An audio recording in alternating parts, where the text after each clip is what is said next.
About the moon and star, come to me through fire and war. Oh, oh, come Nerevar, come and look upon the heart, upon the heart. Oh, lay down your weapons, it is not too late for my mercy. Oh, oh, come and look upon the heart, upon the heart. Oh, oh, oh, I'm a god, how can you kill a god? What a grand and intoxicating innocence. I'm a god. How can you kill a god?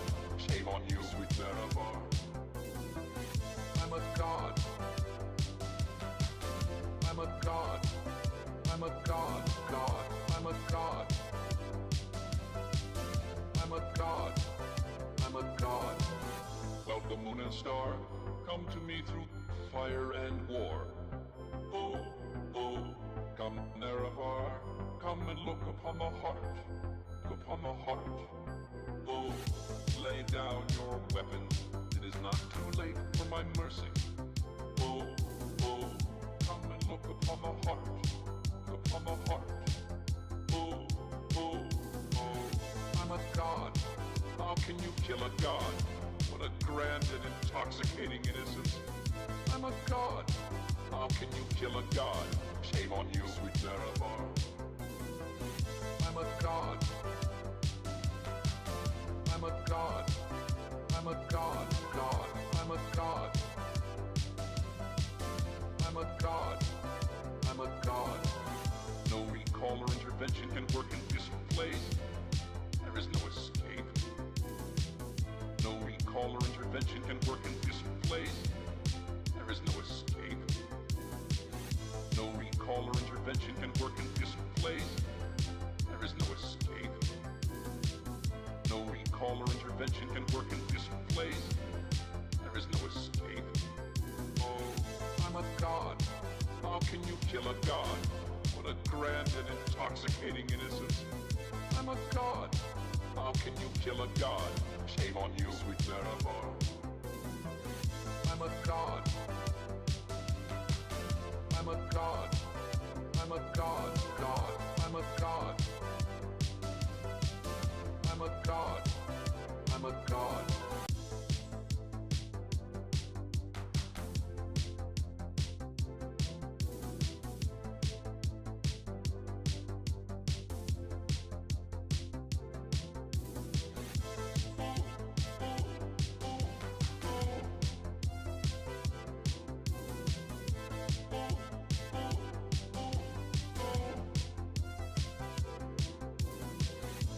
The moon and star, come to me through fire and war. Oh, oh, come Nerevar, come and look upon the heart, upon the heart. Oh, lay down your weapons, it is not too late for my mercy. Oh, oh, come and look upon the heart, upon the heart. Oh, oh, oh, I'm a god, how can you kill a god? What a grand and intoxicating innocence. I'm a god. How can you kill a god? Shame on you, sweet Nerevar.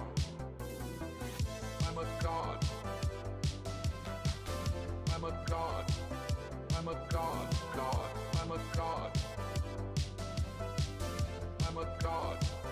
I'm a god. Well, the moon and star, come to me through fire and war. Oh, oh. Come Nerevar, come and look upon the heart, upon the heart. Oh, lay down your weapons, it is not too late for my mercy.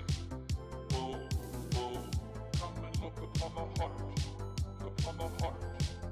Oh, oh, oh, I'm a god, how can you kill a god? What a grand and intoxicating innocence. I'm a god, how can you kill a god? Shame on you, sweet Nerevar. I'm a god. I'm a god. I'm a god, god. I'm a god. I'm a god. I'm a god. No recall or intervention can work in this place. There is no escape. No recall or intervention can work in this place. There is no escape. intervention can work in this place. There is no escape. No recall or intervention can work in this place. There is no escape. Oh, I'm a god. How can you kill a god? What a grand and intoxicating innocence. I'm a god. How can you kill a god? Shame on you, sweet Dareloth. I'm a god.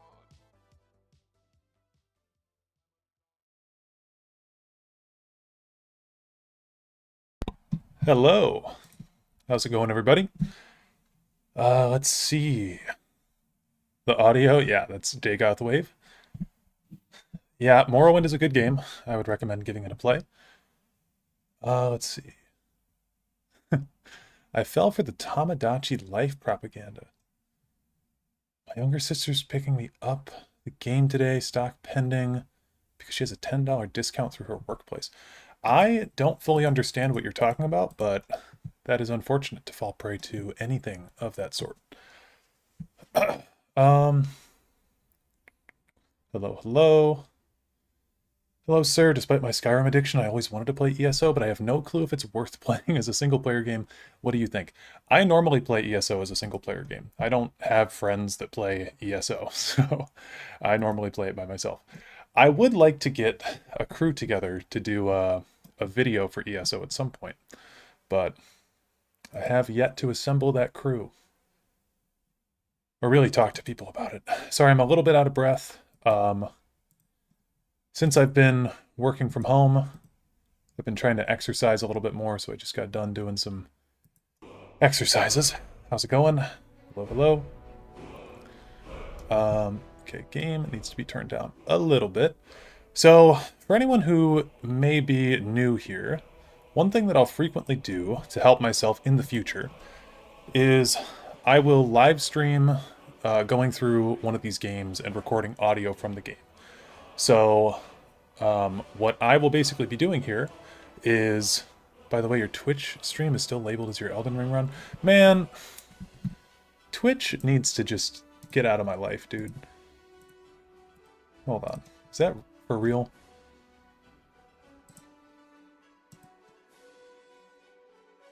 It is still. There's one person watching on Twitch. I'm just gonna disable that stream. I don't even care. Thanks for letting me know, though.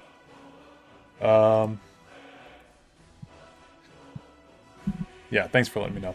So, what I like to do, though, is I'll go through the game with the volume basically off, and we're going to go grab some footage. So, yeah, the footage that we need is from...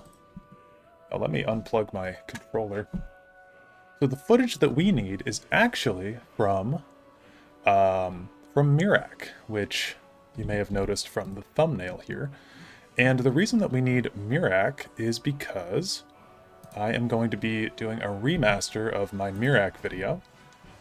And not deleting the old one, but I will be making the old one disappear. We'll be turning it to unlisted, which is something that I've been meaning to do for like a year now, maybe a year and a half. So, yeah. Blabbing about a new sandboxing Nintendo Switch game. It's a lot of characters. Yeah, it is quite a few. I have even more on console. I keep trying to play ESO, but I can't get into it. It's so disorganized and newbie hostile. Feels like a dozen Scrolls-like games stuck together with duct tape. Yeah, so, funnily enough with that, I started playing ESO when it came out, so I'm pretty used to that. Okay, so here's my quick save in here, which I glitched through the game to get using console commands. So we should be good. Maybe it's here. This is in Sovngarde. This is after you kill Mirac, so we don't need that. But let's go here.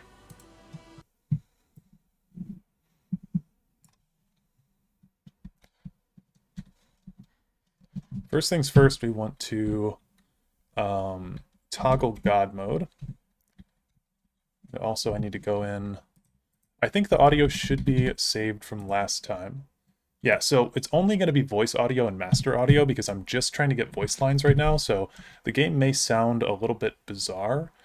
I could put on background music on Spotify if you guys want. But yeah, this is why I do these runs.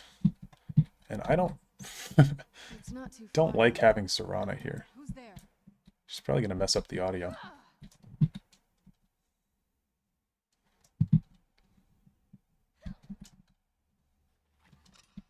This is the initial thing, though. Okay, you know what? I remember what I did last time. We're going to have to do some console command jank. So console command set stage.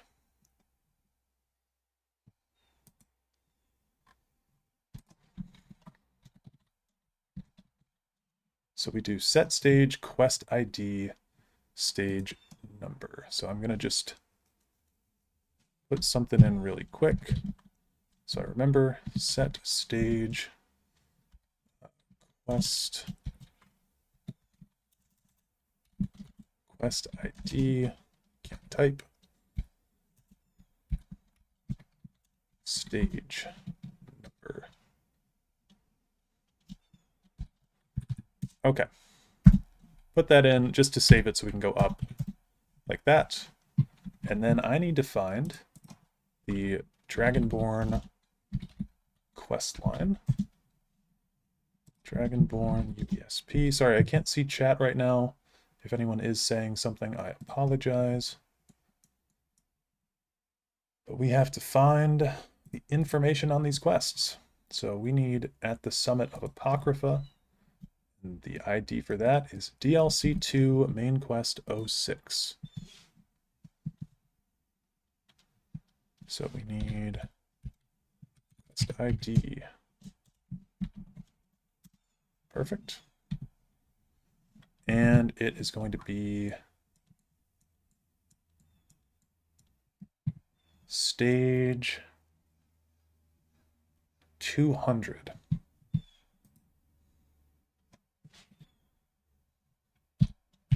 Stage 200. Now I don't want to type this in fully yet, so I'm just going to do, we'll just remember that it's stage 200. So go there, and then we need to figure out where we are going. So we're going to Apocrypha, and we are going to, I believe, Waking Dreams. So let's see what the location of Waking Dreams is. Okay.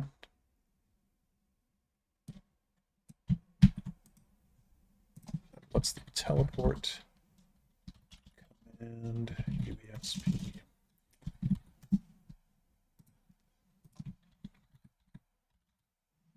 Move to, and then actor ID. Or move to and quest ID. Okay, we want move to quest ID. And that is going to be move to QT, so move to quest target, and then quest ID. Okay. Then the quest ID will be the same as the one from before. So we should be good. Should be good. Let me just catch up on chat. I want to play ESO for the lore, but it's so intimidating. When we get on ESO later, I'll show you guys a really good build that you can use, and maybe I'll make a video on it at some point. But it's a solo build that that I can help with. Okay, so we want to go set stage here. All right, that didn't work. Did we remove these? There we go. Started at the Summit of Apocrypha, and then we want to go move to DLC 2 Main Quest 06. I think 200 as well. just the regular one then. And here we are. So, another seeker after knowledge enters my realm. I am Hermaeus Mora, Prince of Fate and Lord of Secrets. This is Apocrypha, where all knowledge is hoarded.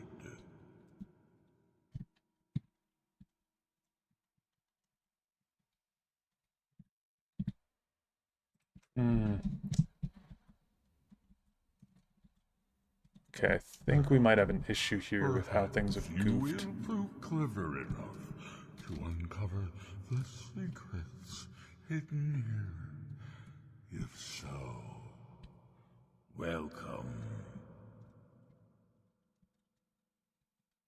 Oh, perhaps you are a fool or a coward.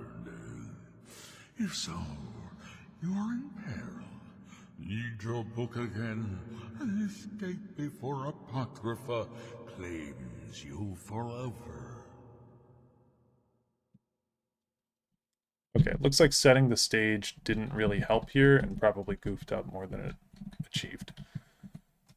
So let's toggle collision and see if we can just kind of...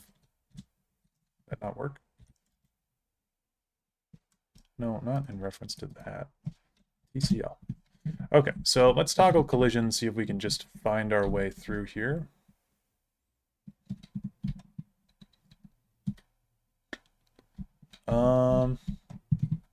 Yeah, it looks like it's going to need to teleport us to an entirely different cell, so let me see if we can maybe move to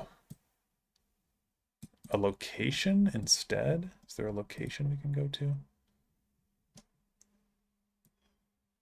DLC 2, Book 1. Maybe instead of move to quest target, there's something else. Move to actor ID, quest ID. Place at me. That moves something to us. Man. Well, I know I did this once before. It is also possible that I have a save on a different character somewhere.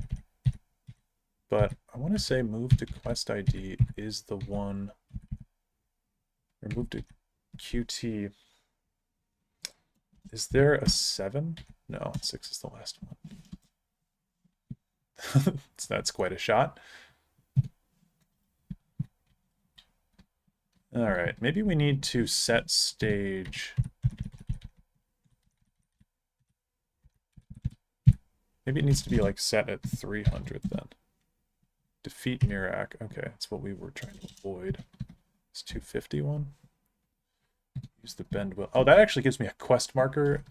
Oh, but it's for where?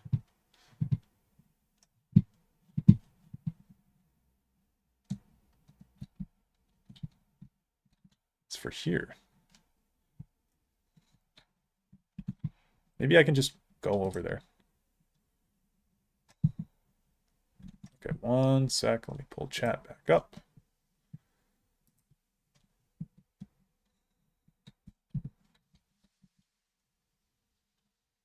Oh boy, this is gonna be a lot. Well, if this doesn't work, I'm gonna just check through old saves and stuff. Because I feel like I have to have a save somewhere that talks about this, or that like has me already at Mirak. Like that right there looks familiar. That structure over there. And that is Mirak's dragon. Oh, true. Yeah, I should do the speed thing. Player dot set v speed molt 999. There we go. Okay. So now that we're here, I actually don't know that we know the Bend Will Shout yet. Kill. Kill. What? Kill. Okay. Oh, did I? Oh, it's because collision's toggled, maybe? I don't know. Sometimes toggling collision can be really broken. Okay, in reference to that. Okay.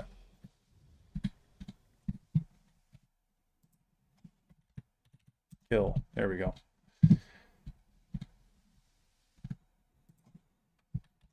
Kill.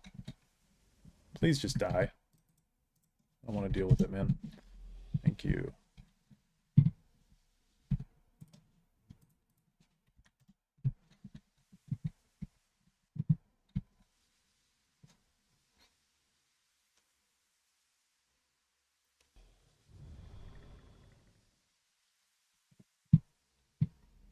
Okay, I think we're also going to have to console command in the Bend Will Shout.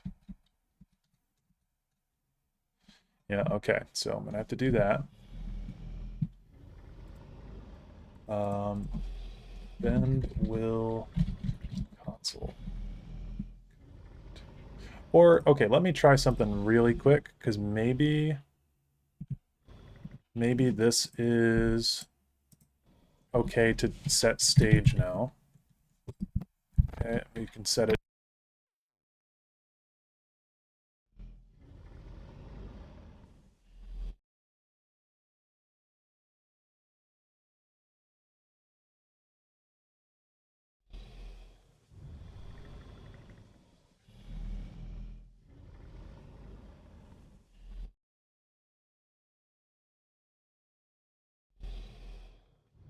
Dude, I think I fucked this whole thing up.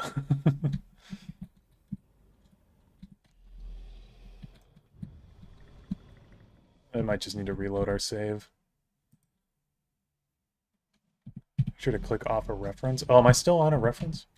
Man. Thanks. Okay, we need to set this to 200 again. Or maybe 300 again. Yeah, I think I just messed this whole thing up. We need to go back and I'll see if I have a different save on a different character, because this is really very convoluted. Not a new game. That would take way too long. Let's go to this guy. I did a full playthrough on... Or no, I didn't. I did a full playthrough on... Who was our character that we played through Skyrim with? Bolvald, that was his name. And I did make saves in Apocrypha, because I am a smart boy. So that all could have just been avoided. And so the first Dragonborn meets the last Dragonborn at the summit of Apocrypha. Okay, I need to get that line specifically. So I need to turn the game volume up. We will... No doubt, just... reload.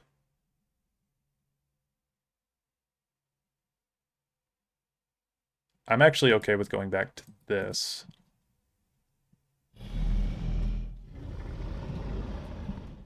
And then we'll just go up here. It's always better to not use console commands and just do it the regular way if you can. Okay, when riding a dragon... Beware. Mirak is strong. He knew you would come here.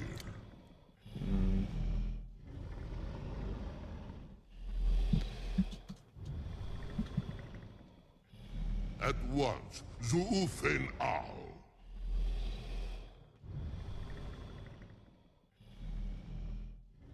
Mufen Krith.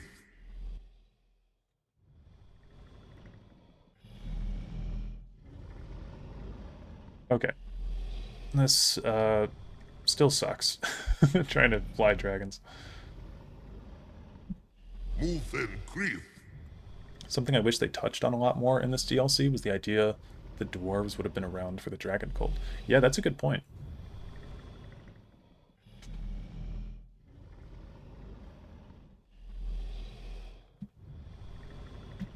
As you command.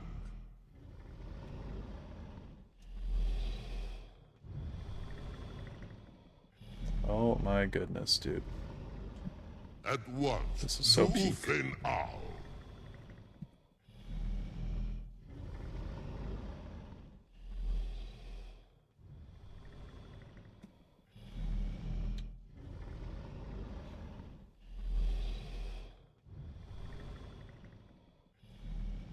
Move and creep. Yeah, I think Skyrim kind of... Like, the dwarves are so prevalent in Skyrim, but I feel like the Ethereum Wars was cool. A lot of the Blackreach stuff was really cool. But I feel like they didn't touch on them as much in Skyrim.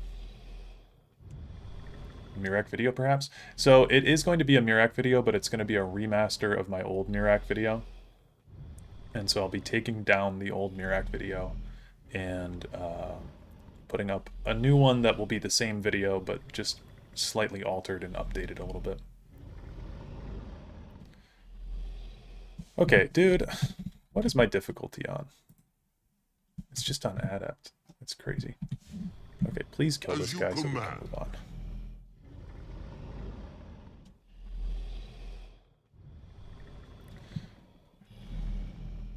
Alright, let's go.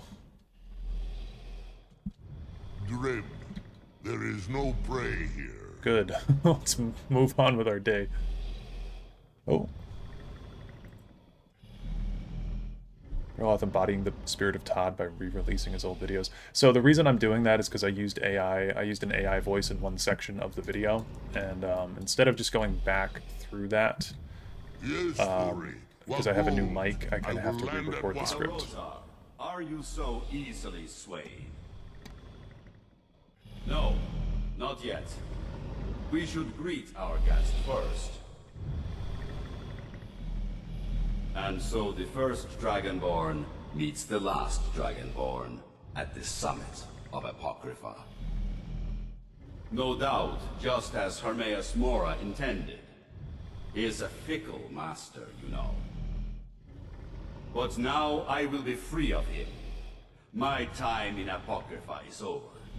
You are here in your full power, and thus subject to my full power. You will die, and with the power of your soul, I will return to Solstheim and be master of my own fate once again. Crucikrell.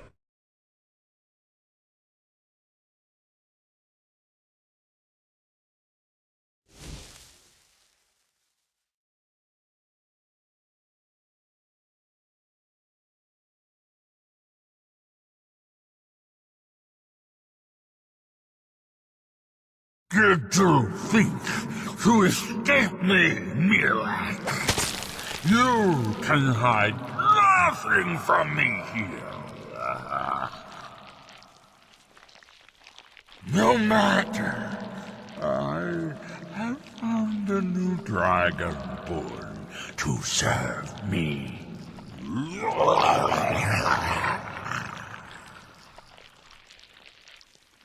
May he be rewarded for his service, as I am. Mirak harbored fantasies of rebellion against me. Learn from his example. Serve me faithfully, and you will continue to be richly rewarded.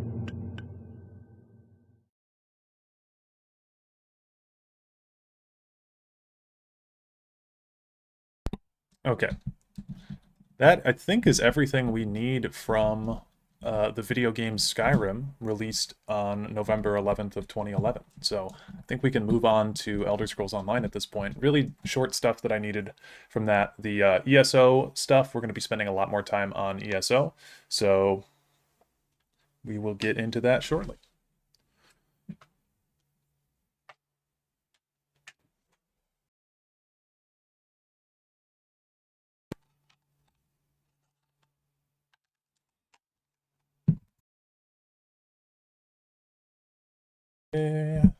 Hello, sorry, my mic keeps disconnecting because it's old and it sucks. Is Ceratar mouth breathing not a problem for the Mirac dialogue audio? I think it'll be okay. I don't think anyone's going to really notice that much.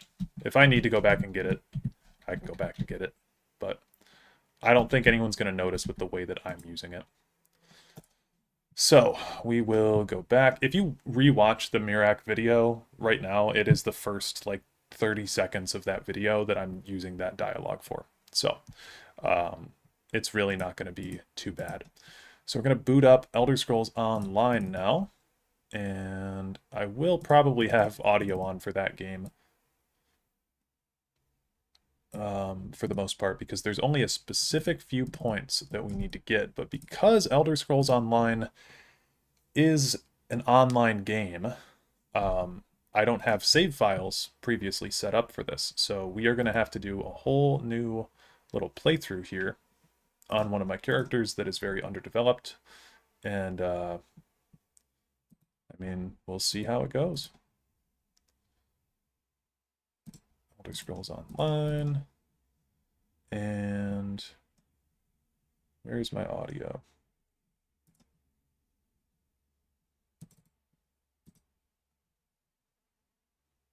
There we go.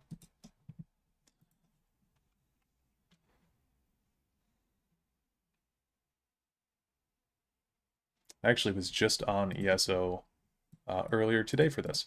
So there's a couple of different characters that we can do. I have a bunch of characters on ESO. We could do... where's my 2-hour video on Crown Crate Lord Dareloth? Honestly, that'd be a really funny April Fool's joke for next year. Okay, we've got my Necromancer class. We've got my Arcanist class. I believe any of them could do it. This is my... he was supposed to be Akaviri guy right here. So I think we're going to take him in because he's done the least. And we need some main quest material here. So let's hop on in. Which questline / DLC are we getting ESO dialogue from? Main quest. That's what we're doing. Main quest and one side quest from Somerset. Dismiss. Necrom for certain. I will never play Necrom again. You have my word on that. Okay, I need to make it so that way we're doing controller, because I truly don't know how to play this game with anything other than a gamepad. So gamepad mode is on. Keep it on gamepad mode.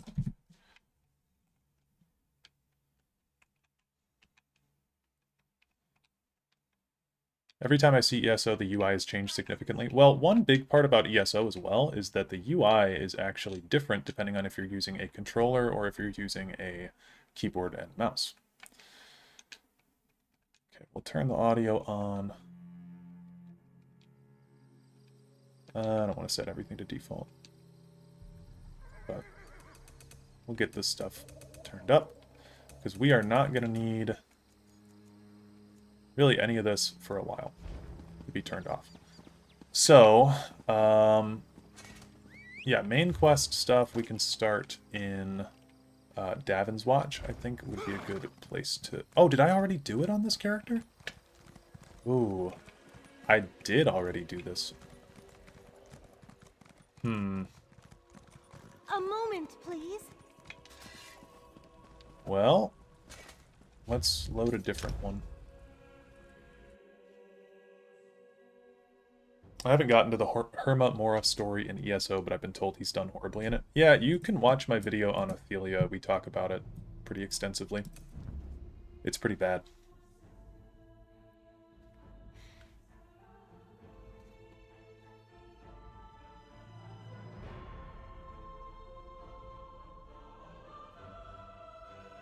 The only test game to have controller and mouse and keyboard UI differences, and it's the fucking side content MMO. I mean, I wouldn't even call this game side content anymore, truthfully. It's like... This is, like, pretty important stuff. Okay, I have done... Man, I need to do, like, the very first mission. And so I might have to make a new character, which means I'll have to delete an old character. Because I don't have any more character slots. I can check out... I don't know that she's done anything. It's important, but I meant more so that it's not part of the Bethesda series / workflow. That's fair.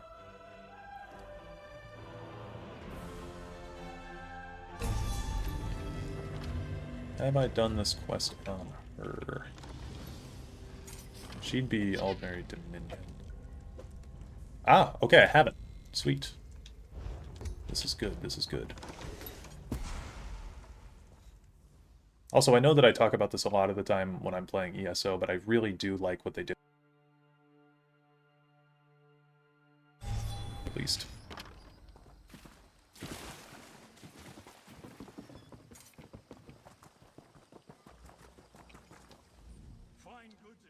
I did miss the event that they did recently.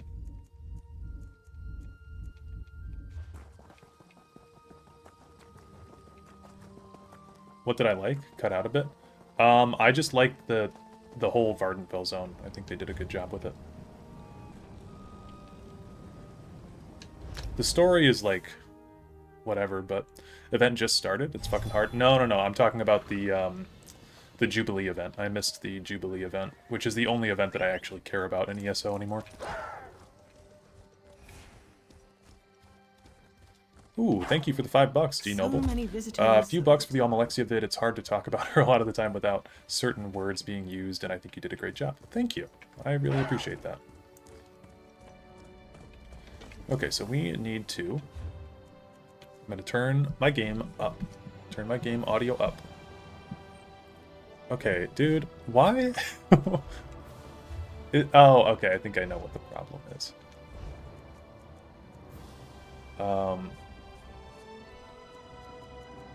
I need to make it so that way we have gamepad mode. Oh, god damn it, dude. God damn it. What is wrong with my keyboard? Unplug it. Plug it back in. Okay, now we're on keyboard. Now I can't control my mouse. I don't know what's happening. I don't know what's happening.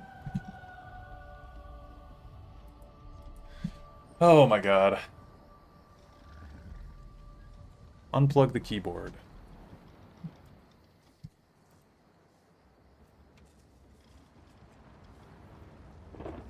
Plug it back in. Okay. I can't move my mouse now. Unplug the mouse. Plug it back in. There we go. I can move my mouse now. Jesus Christ. Okay, what I was going to say is we need to turn this on to automatic. That way I can Alt-Tab to turn my game volume up. That was so frustrating. Okay. Close.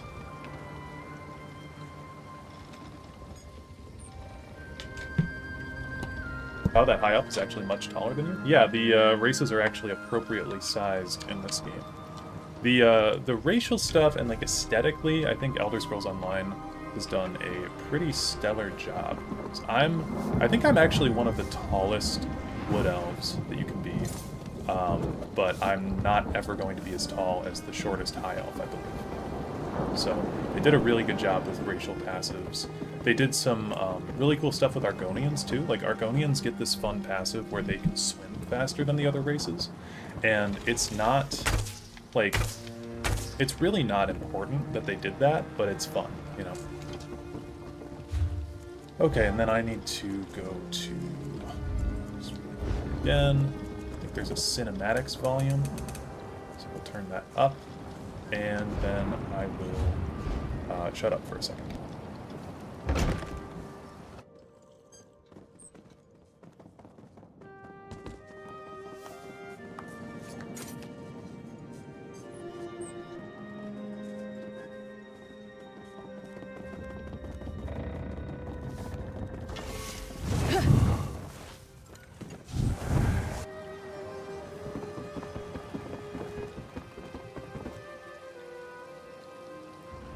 Greetings.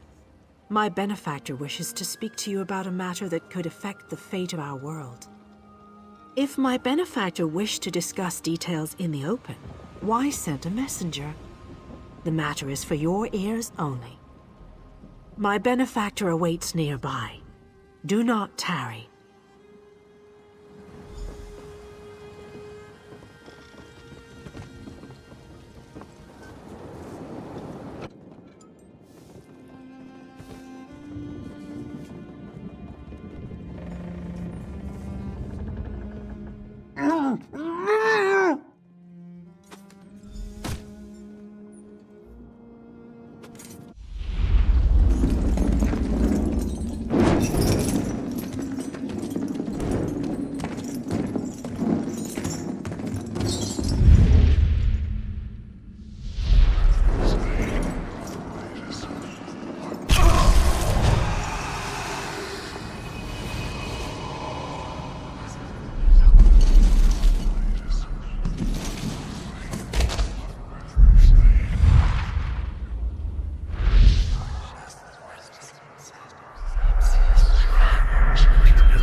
Okay, this is the tutorial zone, the OG tutorial zone. Slowly now. Like you, I'm a prisoner in this place. You must rescue me, and I, in turn... I guess I could actually listen to the dialogue that they're saying, because I might need it one day, but... I don't know.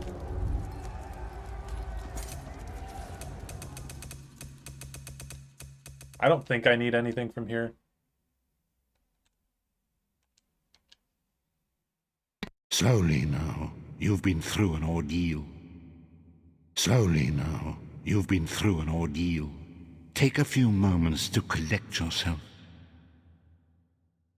Like you, I'm a prisoner in this place, yet so much more. I am the past and the future, both. I am despair and hope. The tapestry we weave is a complex one. You cannot hope to see its pattern in its entirety. Not yet. You must rescue me, and I, in turn, must rescue you. You must escape from this cell, take up arms, and protect yourself. Then find Lyris Titanborn. Whoa there! Are you all right? The name's Lyris.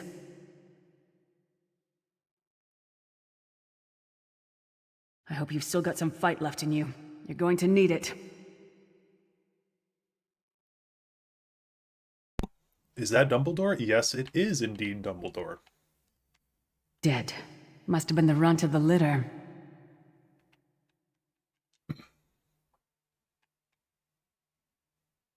Keep your weapon ready and stay sharp. This place is full of surprises.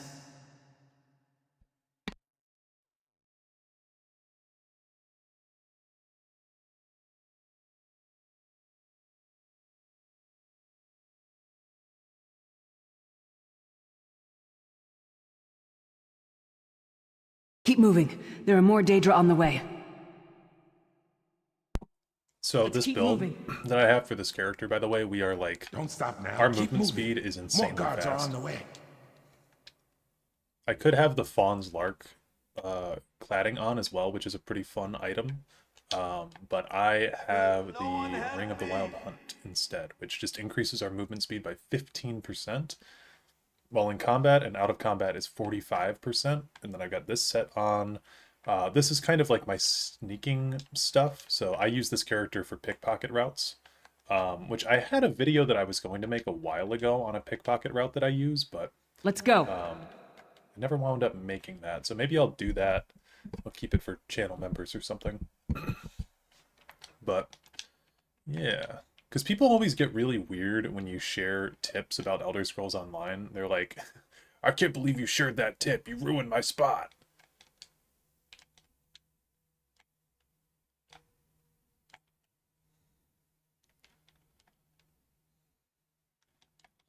Wish I could use my abilities.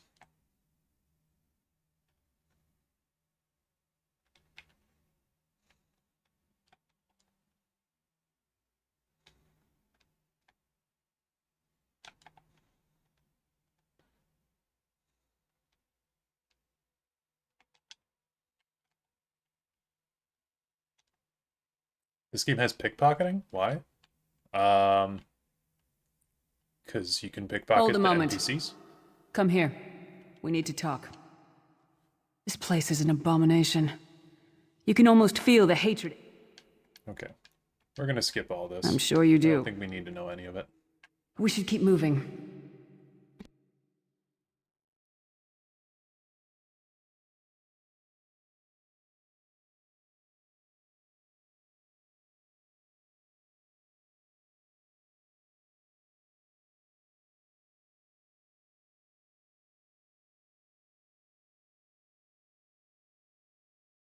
Well played, friend. Arcase Beard, you are good in a fight. The god of brutality knows of your escape. Hurry! The god of schemes can see every part of Cold Harbor. We need to distract him.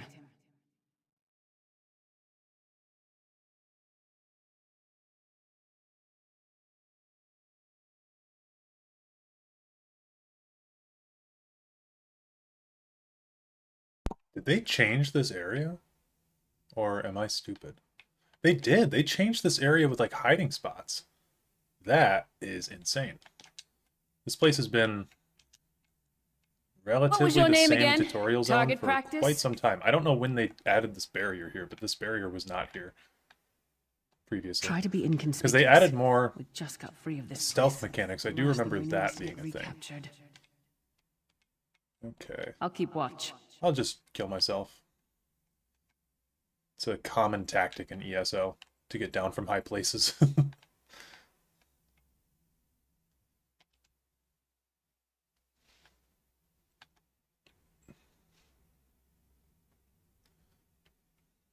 Fool! You will never escape my realm.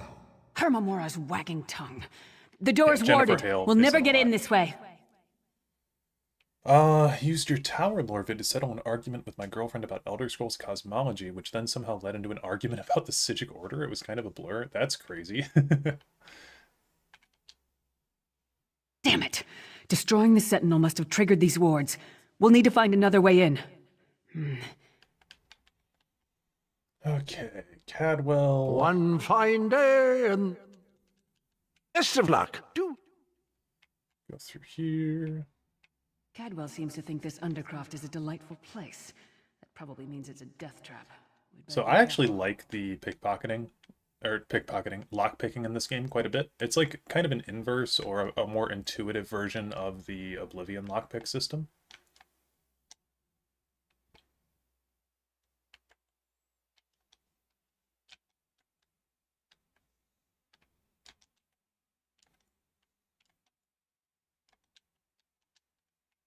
Okay. Is this different too? No, I don't think they changed this.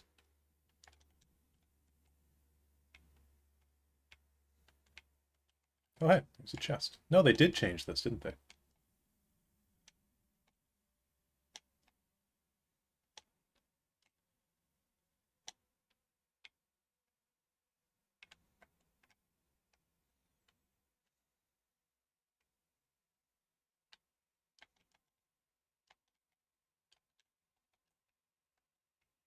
Come get some more, you skeeving hawkers!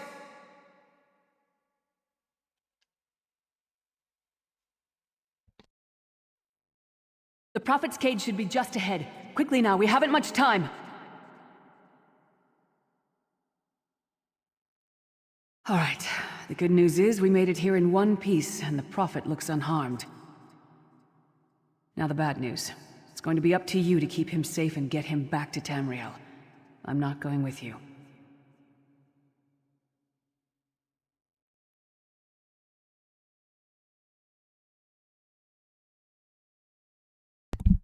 Okay. There's a trick to opening this. Faintly remember this area from years ago. Yeah, it's the tutorial zone. The OG tutorial zone. You actually don't have to do this zone anymore, though. But if you want to play the main quest, you have to. Getting into extremely pedantic arguments about useless things is our favorite pastime. Nice.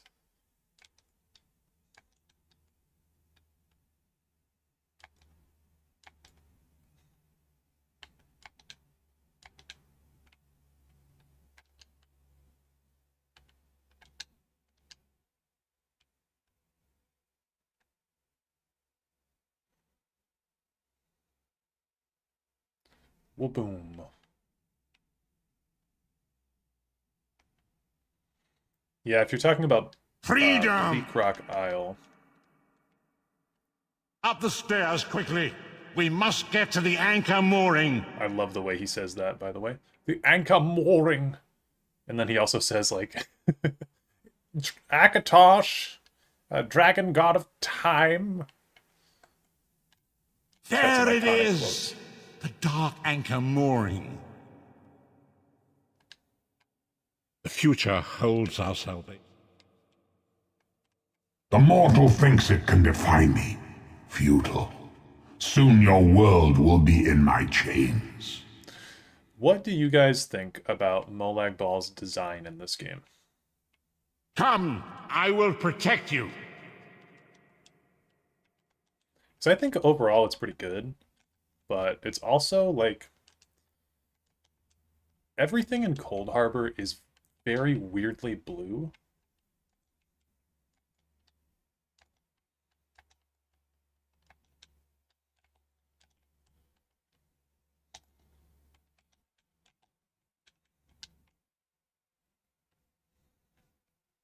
A moment, Vestige. The Dark Anchor's portal is high above us. Okay, here he goes.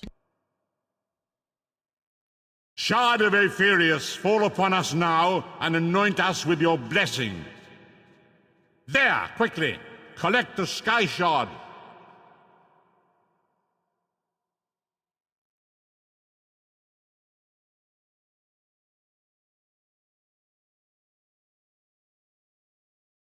Great Akatosh, dragon god of time, I require your strength. Let the way be opened. Let these wandering souls return home. Let the will of Molag Bal be denied. Hurry! We must go now! All right. Yeah, blue is cold, true.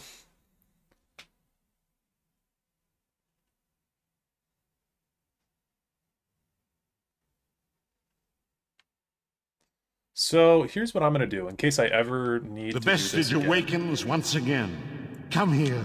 We must speak. Vestige awakens once again. So I'm going to take this quest and, oh. Okay, normally you can abandon quests, but for some reason I can't abandon this one. So that's unfortunate. But I guess we'll just finish it then. As I feared, I cannot force. You must find your own. I guess I did finally unlock the soul magic skill line then.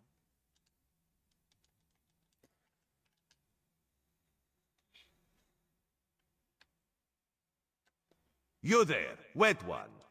So like this is how the pickpocketing works in this game, by the way. Just go up behind people. I need to close this box here. Chat box, but yeah, you can go up behind people. The chance gets lower the more times that you pickpocket, but then there's tiered items. So white items are the lowest tier of item that you can have. Green items are up next, and then like Purple, I think, is the best that you can pickpocket from somebody, but you can get blue as well. You're looking much better than last It's night. actually a really good way to get money in this game, especially if you have the Thieves Guild This DLC. work never ends. So What just happened? Did I drop something? yeah, there's a blue one.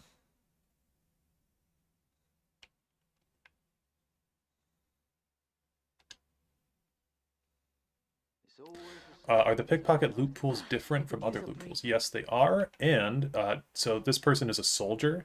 So you see it says pickpocket soldier. So soldiers have different loot pools than other like classes will, for example. I'm gonna go for that. There we go. So like the best people that you can pickpocket from are Maybe the I nobles. should retrace my steps. Which I don't know if we'll be able to find any. But one of my biggest pickpocket routes is in the Vardenfell. So you can take all these items. You can sell them at the Outlaw's Refuge. So these items are largely useless. They're just meant to be sold. So if I go here into supplies, you'll see all the stolen tags, and these are worth like 100 gold. These are worth 250. So let's go to... I mean, it's not really that worth it to go there unless I... no, I should have it unlocked. Yeah. So Sadrith Mora here, this is my preferred place to go.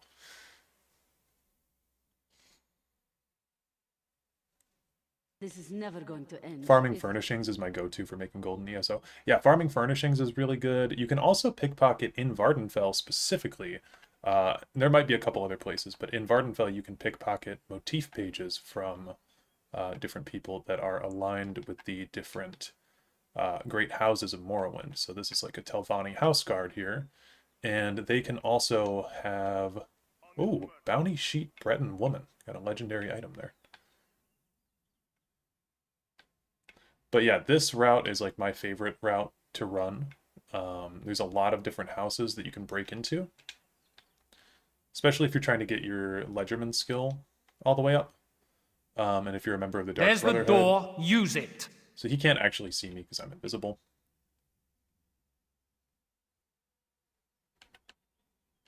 We just want this chance to go up, but I'll do it at 70.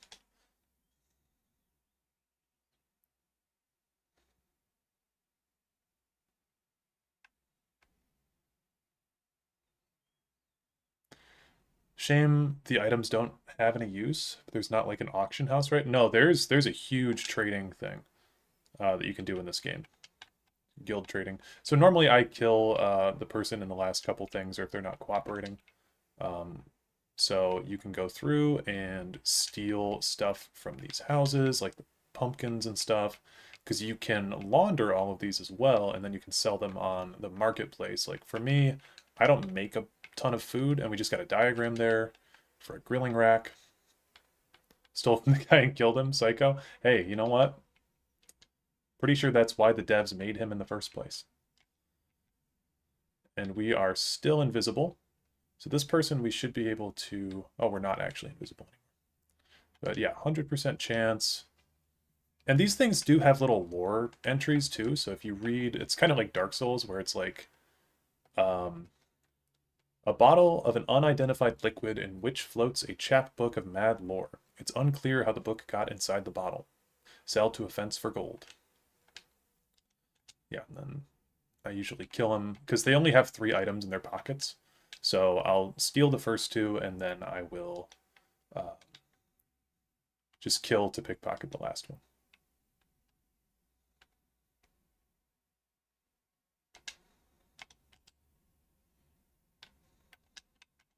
You can grab like all the stuff in here. It's just a really good route that I've never really seen people talk about. This guy always gives me trouble. What are you doing here? Somehow he seems to I don't like, recall notice me inviting you in here. every time that I come in.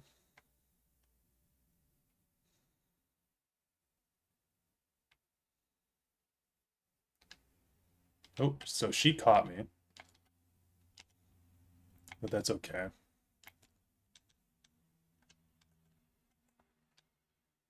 He's kind of over there. But this guy is a noble. And nobles are more difficult to steal from. There's also like recipes I forgot that you can pickpocket from people, and those do have like an actual use. We didn't actually get anything too good from him.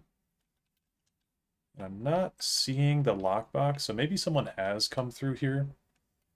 Because the lockboxes, I think they're on like a 15 to 20 minute timer, depending on when they spawn. So lockboxes, I mean, hopefully we'll find one along the way here. And this is also totally not something that I'm planning to use for a video. I'm just showing it here because it got brought up. And we do have a bounty now, so we want to make sure that we are aware of that. Gateway Inn, I believe, has a lockbox back here. But it looks like someone might have looted it.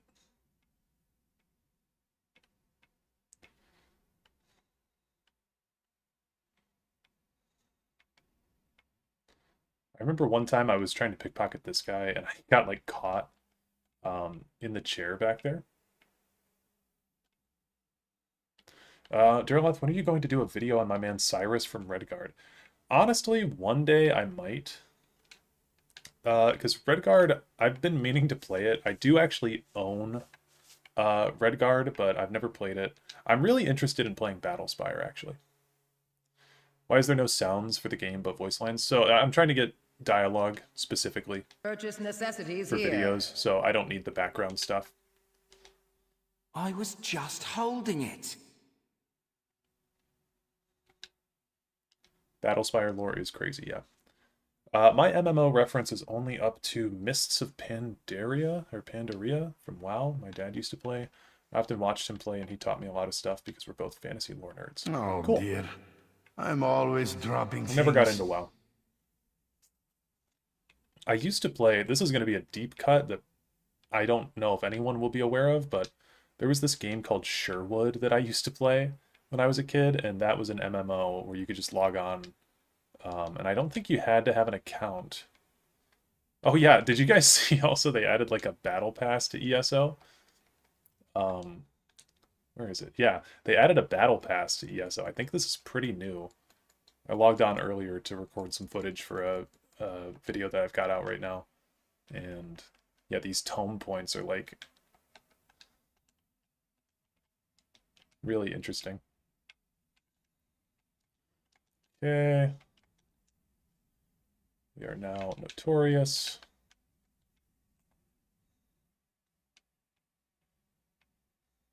This guy's a noble. Dareloth, what are your thoughts on the main story quests of both Western and Eastern Solstice? I have not played Western or Eastern Solstice, actually. I have not tried them out. I thought you were going to say Western and Eastern Skyrim, and I was going to say I also have not played those. Oh, that's a guard. Stop right there, nope. scum! Nope, nope. Guards in ESO are pretty serious.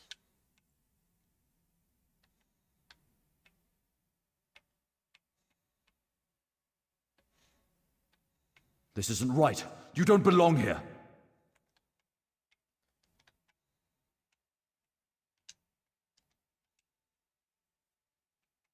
Surprised you haven't played all the ESO expansions, to be honest. They completely lost me after Somerset. Or really, no, sorry. Somerset was okay. They completely lost me after Necrom. But really, the downfall of ESO for me was Greymore. Greymore was... I also talk about this almost every time that we're on ESO, but Greymore was one of the laziest copy-paste expansions I've ever seen in my whole life. And so I can go and show you guys, but it is just downright diabolically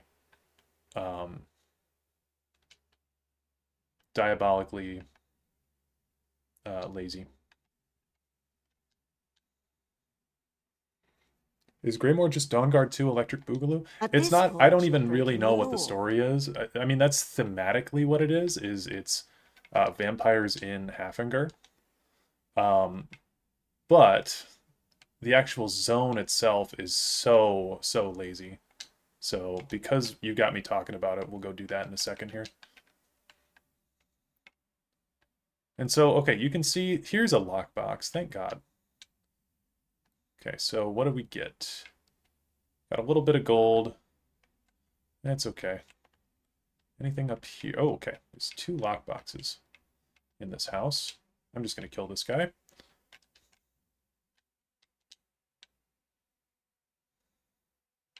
And there we go. We got crafting motif 50, Telvanni legs, and that's actually a really good motif.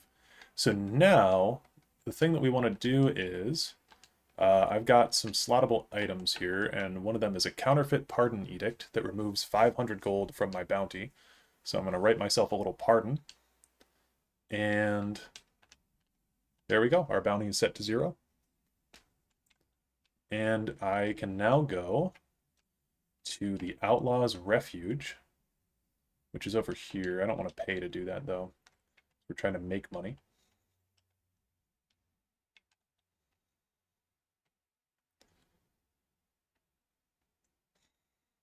Do I watch other tests?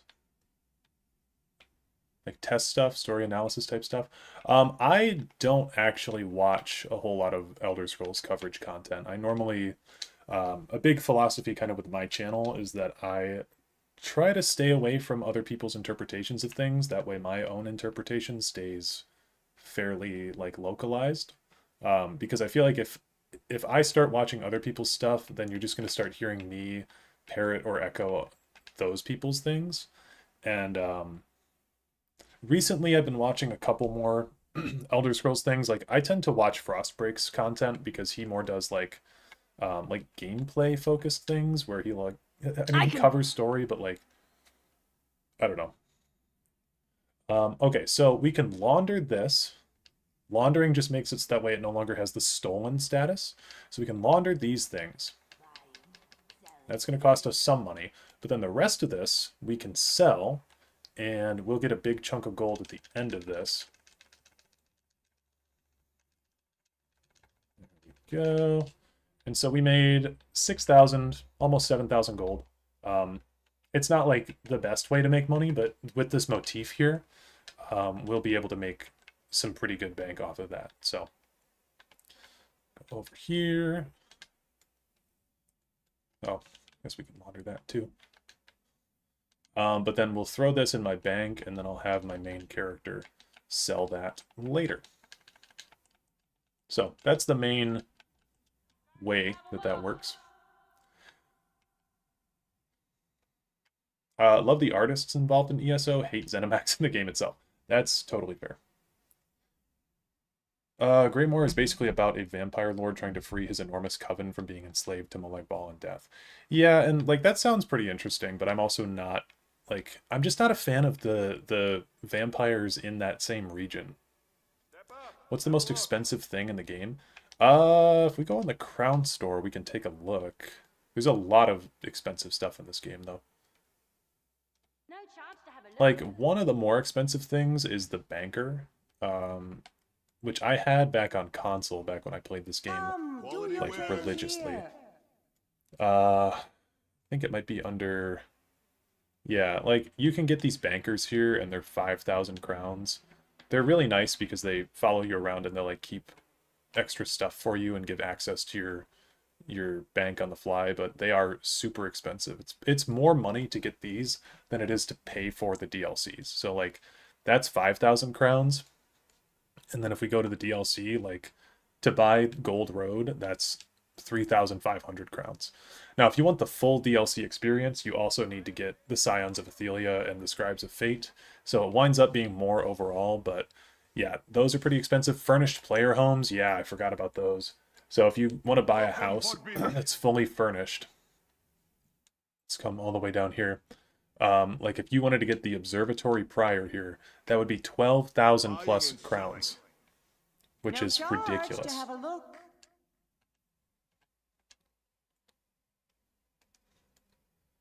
Okay, so I need to go to Somerset now for something, and I need to get one line of dialogue from the main quest. So I think we'll just do that really quick. This was a really big detour, so I apologize about that, but it was kind of fun to talk about. Ooh, you know the last thing that I want to do quickly though is I want to do I just want to showcase the laziness of this map design. So since we're in Vardenfell here, okay? Again, people that have been watching this channel for a while will have heard my rant about this. But this is how Vivec City looks in Vardenfell in Second Era 258. So this game takes place like roughly 800 to 1,000 years before Morrowind, somewhere in that time frame. And you can see like Vivec City is under construction right now. There's like scaffolding up. Not all of the cantons are in place, so there's 7 cantons at the moment, but like 3 of them are under construction currently. Or actually, I think 4 of them are. So it's in the process of being built. And you can see people around that are like working on stuff. You can see the Ministry of Truth is way up there. But it looks like it hasn't even been like carved out yet. And there's plenty of instances in this expansion of them taking the world that was introduced in Elder Scrolls 3 and making it feel like it's a younger version of that map. So we've got all this.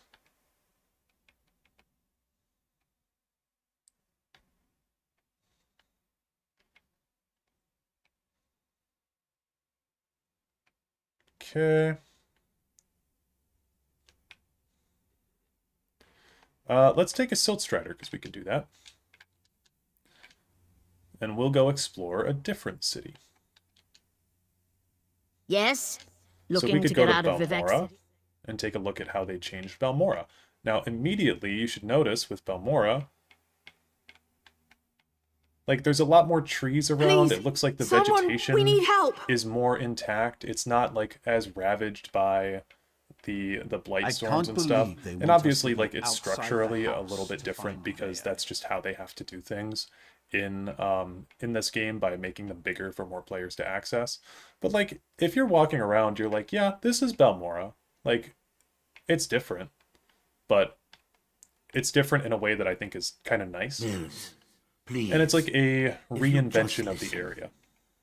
Take care so of yourself, then, Father. if we go take a look at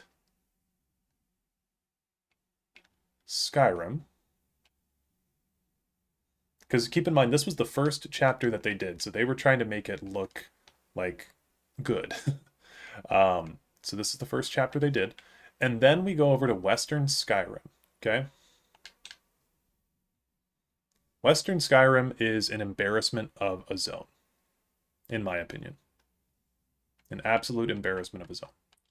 So, over here, we have the same windmill that's been here for 1,000 years. The same 2 wooden buildings that have been here for 1,000 years. They added a nice little well in the middle here, but pretty embarrassing.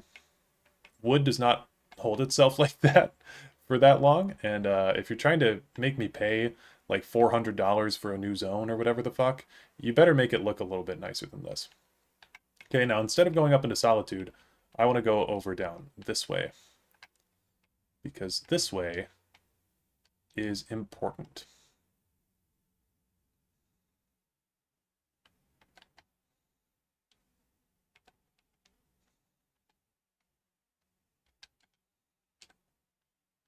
Again, no really new additions here as well. This is kind of just the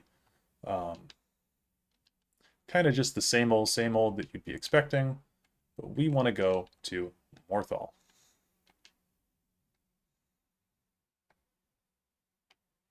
Isn't Vardenfell supposed to be quarantined and only developed by the Tribunal Temple, not the houses, until like mid-3rd era when the Tribunal opens it up for wider settlement?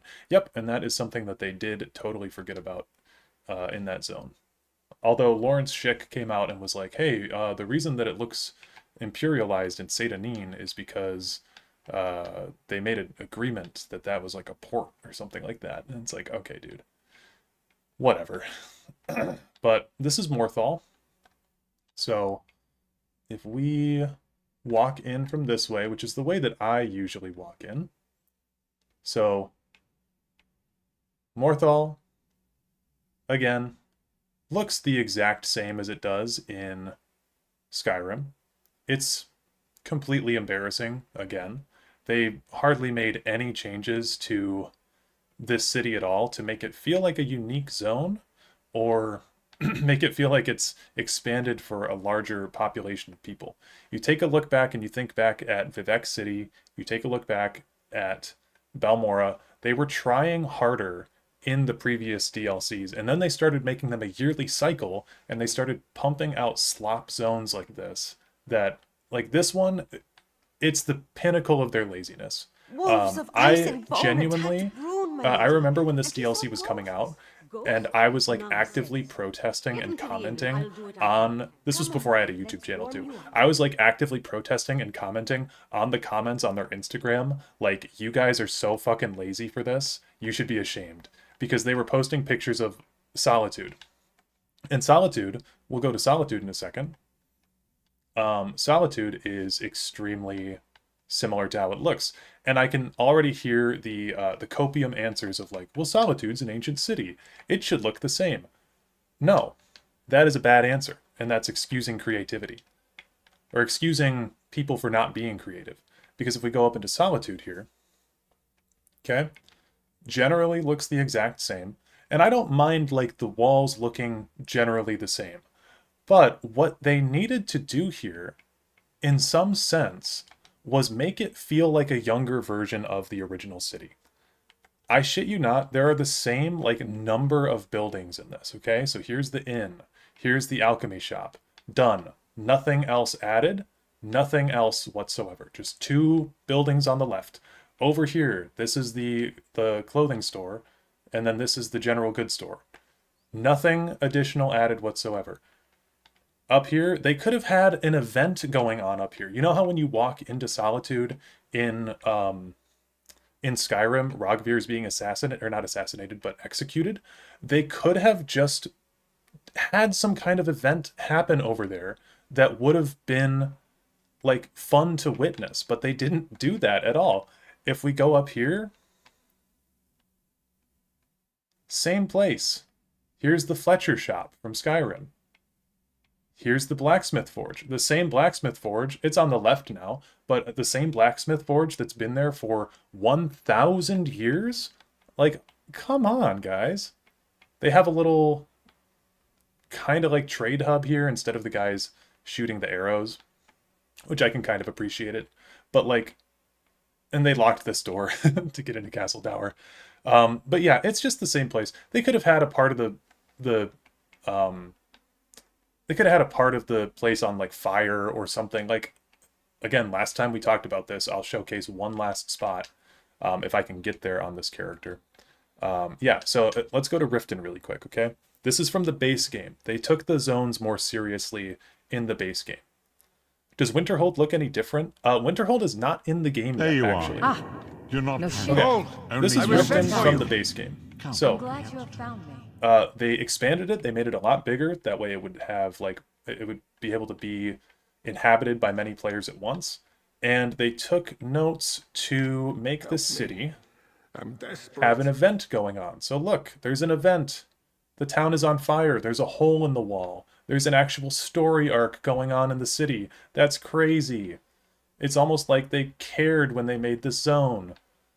And then you go to Solitude, and it's the same fucking rocks, and the same alleyway, and the same shops that have been there for 1,000 years. And as someone who studies history, that is an embarrassing understanding of your timeline for this series. So shame on everybody who made that map in Western Skyrim. You should be very disappointed in yourself for that.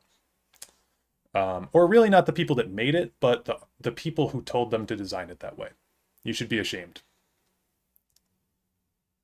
Let's go on a different character, because I need to go to the Harborage.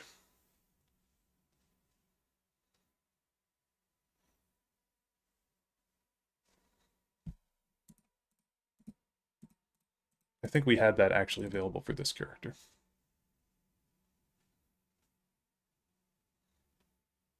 Orsinium is another great example of size scaling. Yes, Orsinium's really cool. I actually don't know if I have the Orsinium DLC on this account. I'm not certain that I do. But if I have Dark Brotherhood, I probably have Orsinium. Let's see. Orsinium was done pretty well. But, yeah, I do. Oh, but I don't have the way shrine there. If I remember at the end of this, we'll go see Orsinium in a second. But I do need to get on with the actual reason for the stream. But yeah, I just think Borderline, like, it's embarrassing. The Skyrim showing is completely embarrassing in this game. And so I was like, when I bought that and I saw the zone, I was like, yeah, I'm not playing the storyline. I was already not interested in vampires in Skyrim again in the same area. So since then, I've kind of been out of ESO. I haven't played High Isle. I only forced my way through Blackwood because I was doing my Mehrunes Dagon video, and I thought Blackwood was really, really bad. I thought Necrom was even worse, and then I thought Gold Road was the worst one of them all. So I don't really have any intention of going back to play High Isle because I've had a horrible experience with every Zone DLC that's come out since Greymoor that I've played. So yeah, I've done like the side content in High Isle, like the card game, and I've done like the companions there, but hated Blackwood. Yeah, Blackwood was so stupid.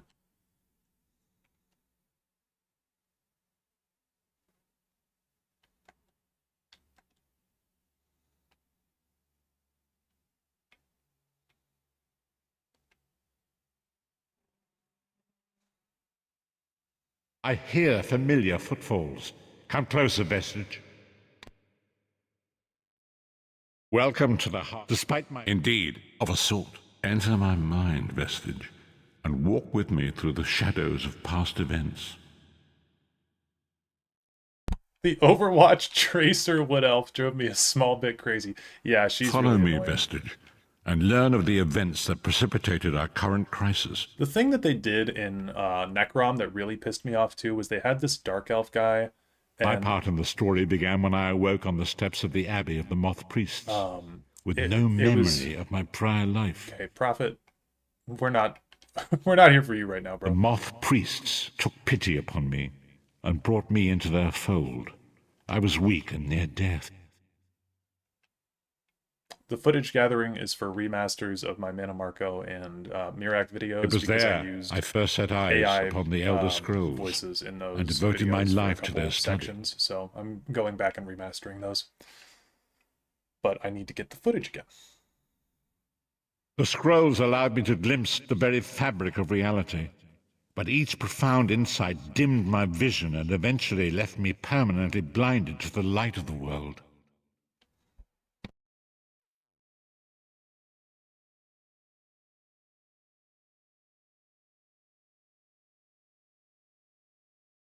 The prophecies of the elders, I only know the 5 companions, the Dragonborn, you have already...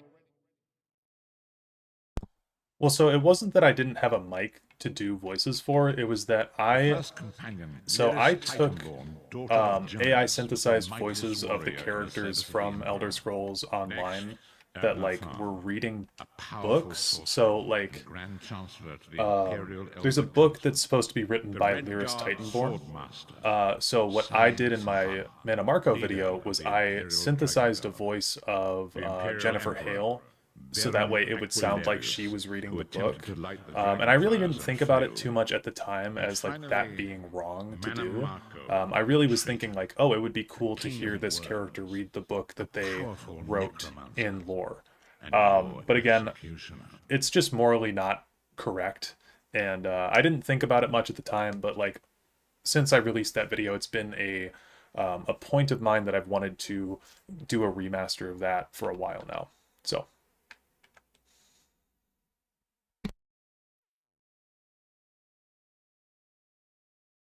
these were the 5 companions who set out from the Imperial City on an epic quest to recover the lost Amulet of Kings. Many Marco convinced Veren that the amulet could be used to perform a ritual that would rekindle the dragonfires. He claimed this would please Akatosh and entice him to adopt Veren as one of the Dragonborn. By tradition, only the Dragonborn can lay claim to the Ruby Throne and rule as the one true Emperor by divine right. Varen conquered Cyrodiil and took the throne, but unless he became Dragonborn, he feared he'd always be thought of as a pretender. Manamako the traitor, the great enemy, the most powerful necromancer this world has ever known. His worm cult infiltrates and corrupts every corner of Tamriel. It was he who convinced Varen to perform the ritual you are about to witness. Disaster, war, and pestilence. A world brought to its knees. Now watch and see how one man's arrogance brought about the greatest threat our world has ever known. Yeah, it was just, like, I don't know, I feel bad about doing it. I understand myself from a couple years ago doing it, especially because... There it is. Okay, I gotta shut up. The Dragonfire Brazier. Manimako, you certain this will work?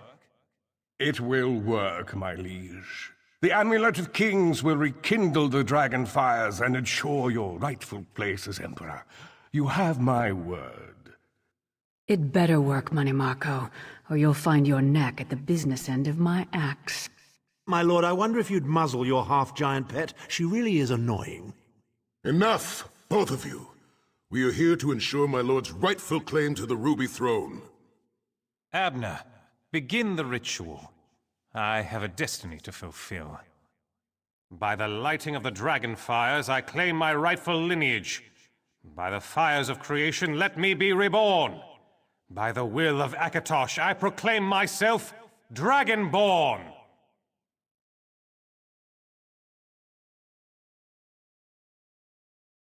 Varen Aquilarius, you are no heir to Alessia. You will pay for your sacrilege. The veil between Tamriel and oblivion tears and splits asunder. What's happening? The sky's opening up. This is bad. This is very bad. Ah! This isn't supposed to happen. What's the meaning of this? Manimako, what have you done? Gullible fools! The veil between oblivion and this world has been torn. My master, Moloch Baal, is free to claim Tamriel for his own. Akatosh, forgive me! Have mercy on our souls! All right. The ritual.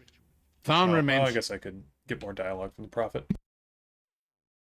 The ritual tore the veil between Nairn and oblivion, allowing Manamako to begin stealing the souls his master needed to power the dark anchors and initiate the plane meld.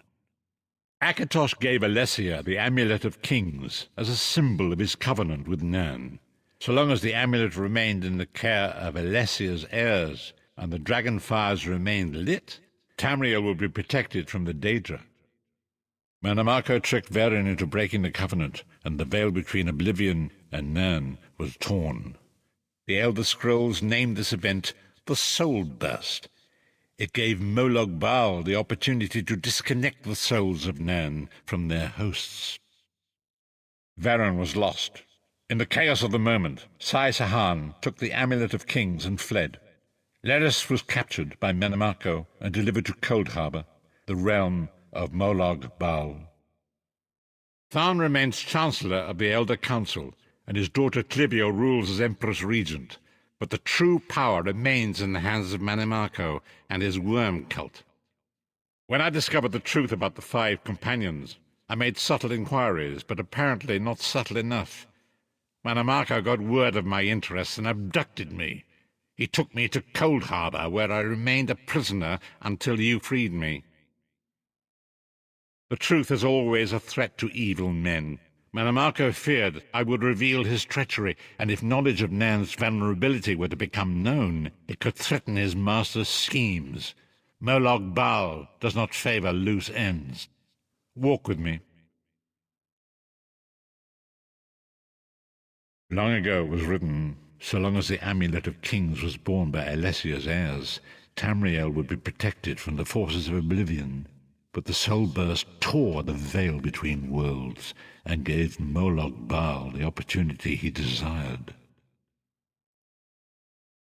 Murloc Bal's dark anchors pierce the torn veil and seek to draw Nern into the depths of Cold Harbor.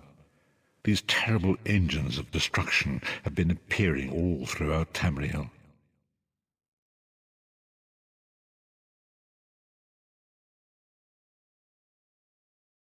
If the Lord of Brutality and Domination is successful, he will merge our world and his own in a terrible plane meld.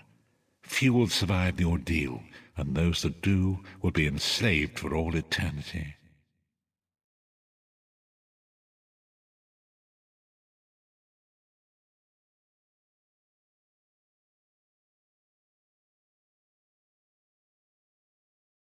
And so it falls to us, Vistage. We must stop Murloc Bal and his dark anchors, or our world is doomed. And now history seems to have caught up with us. Shall we return to the harborage? As you say. Is Abner Tharn in Arena?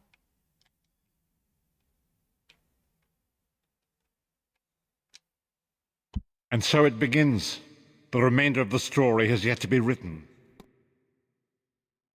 And so it begins. The remainder of the story has yet to be written. It is your story now. And there is so much to do. But know this, you will not walk this path alone. We must grow in strength and in numbers. You will need more than the company of an old blind man to alter the course of history. We must assemble our own group of companions. The first you have already met. Lyris sacrificed her own freedom to allow us to escape. She remains a prisoner in Cold Harbor. I must determine her precise location if we are to mount a rescue. That will take time. Minamako's agents leave a web of lies and deceit.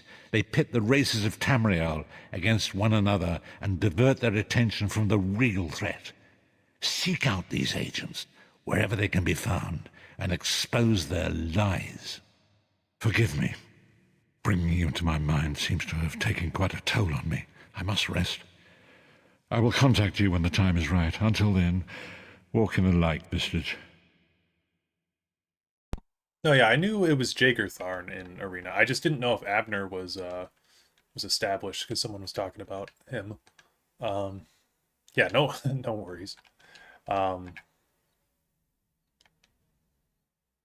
Yeah, I think Jaeger Tharn is supposed to be a distant relative of Abner.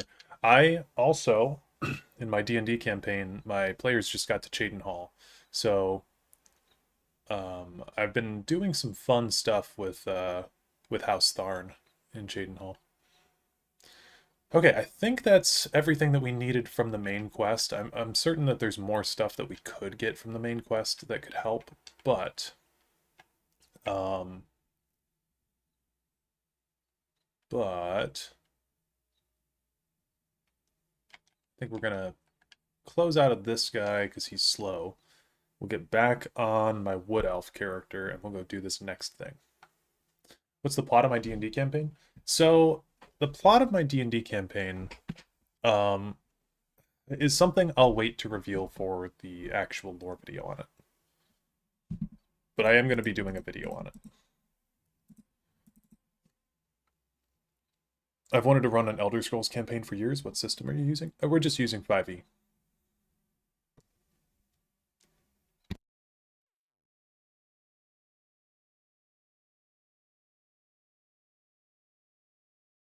Ah, Noshira, noble traveler.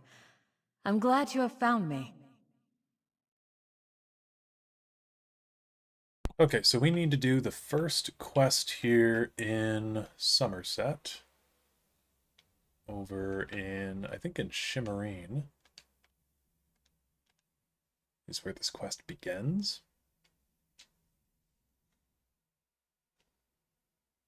Let the cat fight those monsters! I'm getting out of here! Okay. The island sprung a leak! Run!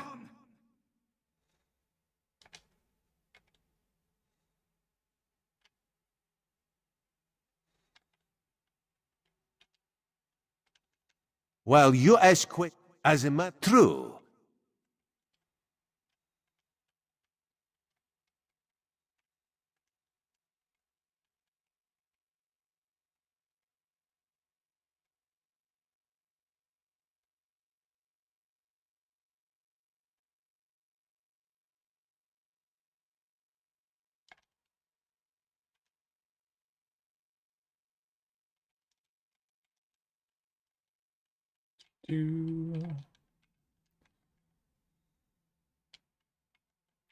So I was in Frostbreak's stream the other day, and there's a way to scale difficulty now in ESO, apparently. At least that's what he was doing, like Iron Man mode for ESO. Oops. Only in the PTS, okay.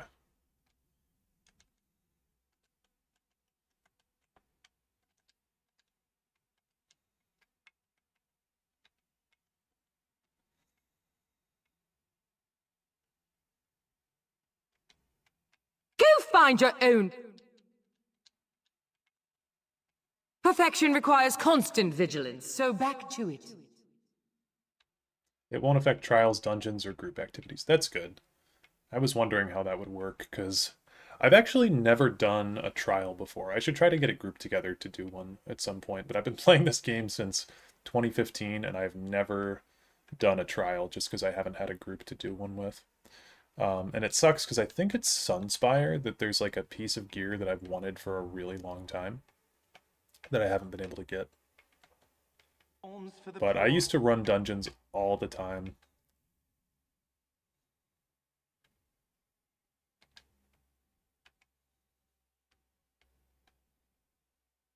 Sunspire is very easy, very cool. Nice. Help out the poor soul. Summer.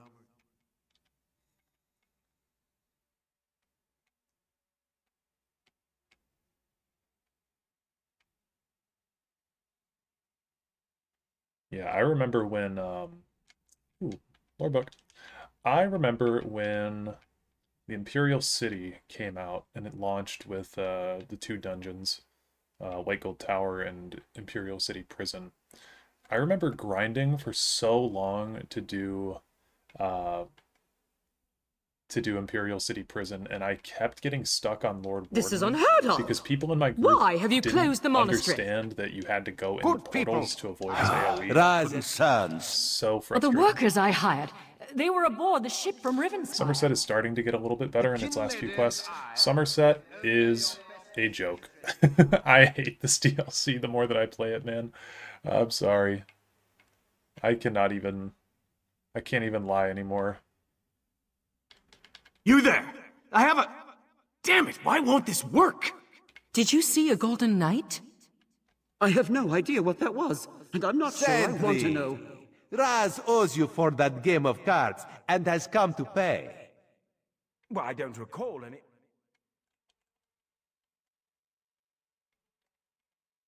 Did someone tell you you could be here?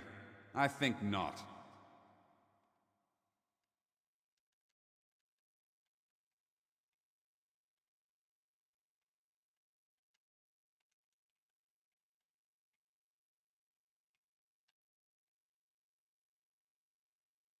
I think it's in my Athelia video that I get into why I don't like this DLC, but really I think its plot is just so stupid with the Daedric Princes.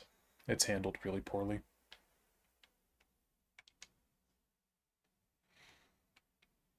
Unusual knick-knack for an Aldark's office, wouldn't you agree?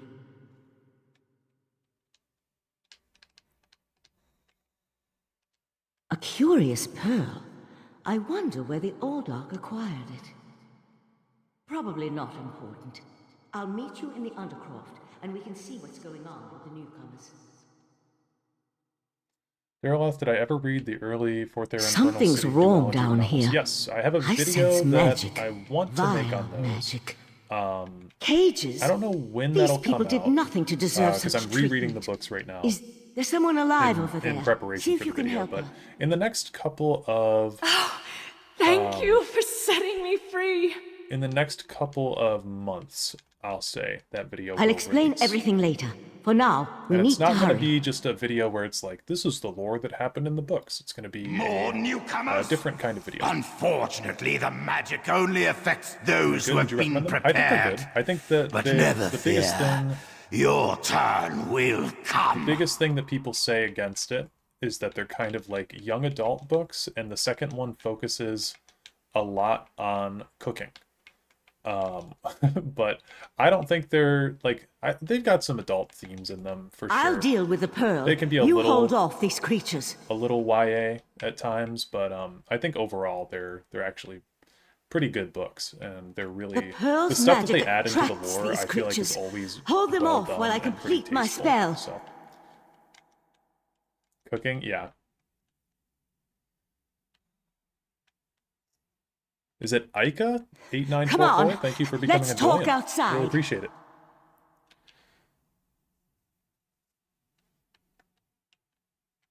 Let him cook, yes.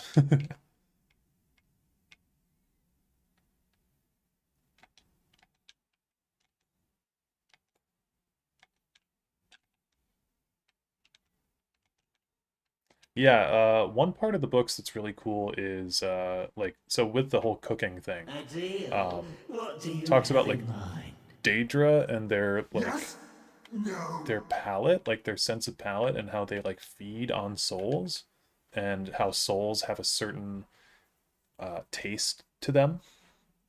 And the main character, she has to like kind of prepare meals for Daedra. It's Living very on interesting. Artaeum for a few centuries doesn't prepare you for physical activity. Let do the have quite a Eye bit of the of world building. Queen Yeah, know they what we 100%. discovered, Wow, and I'll catch up with you later. She found me. Oh, but she gave me a blue tier item, so I'll take it.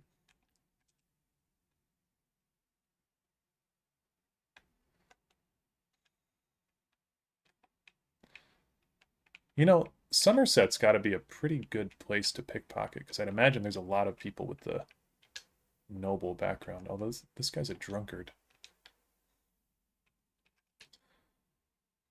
Yeah, if you're interested in like the world building of the Fourth Era, I think the books do a lot to flesh it out. And my D&D campaign is, so I will say with the campaign, it takes place in Fourth Era 68. So a lot of what happens in my books, or in my campaign, is not like a sequel by any means, but it's related heavily to the events of the books, which take place 20 years prior.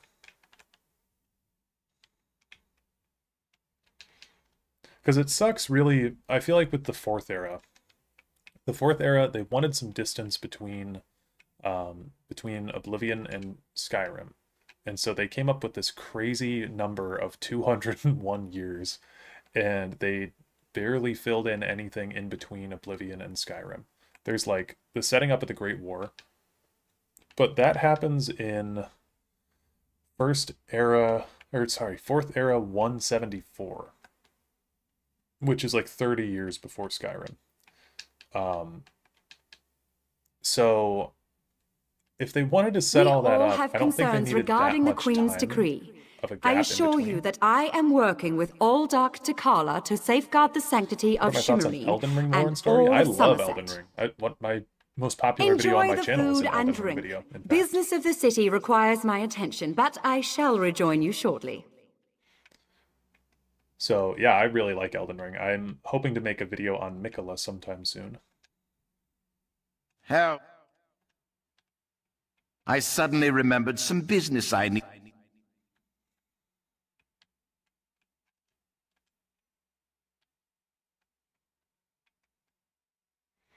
One interesting thing I learned about recently was how apparently Sanguine lived in the White Gold Tower during Riemann I's rule and helped create state-authorized celebrations throughout the Empire.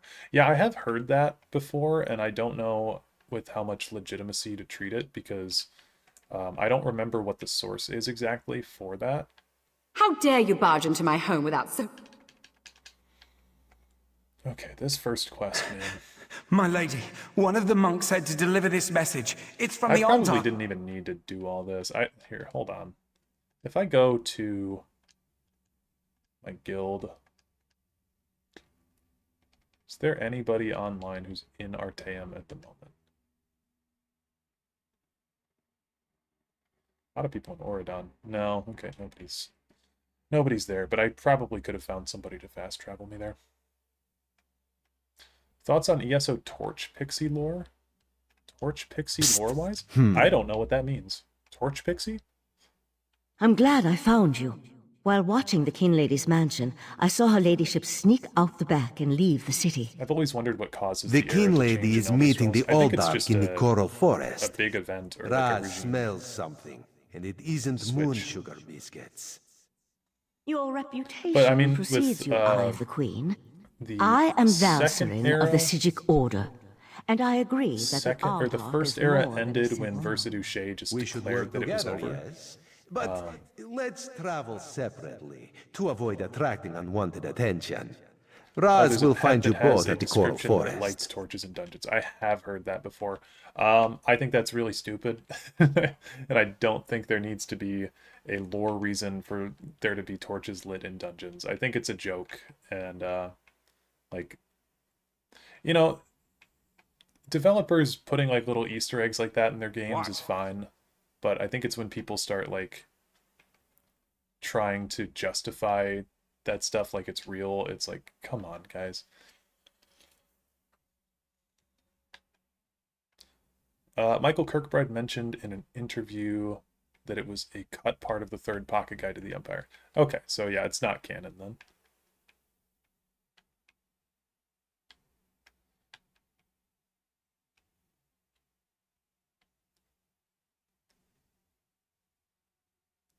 Dude, the Imperial Knowledge Curse is real. I appeared in your video, and just now they announced new Almalexia stuff for the Crown Store. Did they really? That's funny. Swear all I touch becomes outdated. You know, I think it's, hopefully it'll be, like, relevant, at least. If it's just Crown Store stuff, it probably won't be that important. But how's it going, Imperial One Knowledge? of some.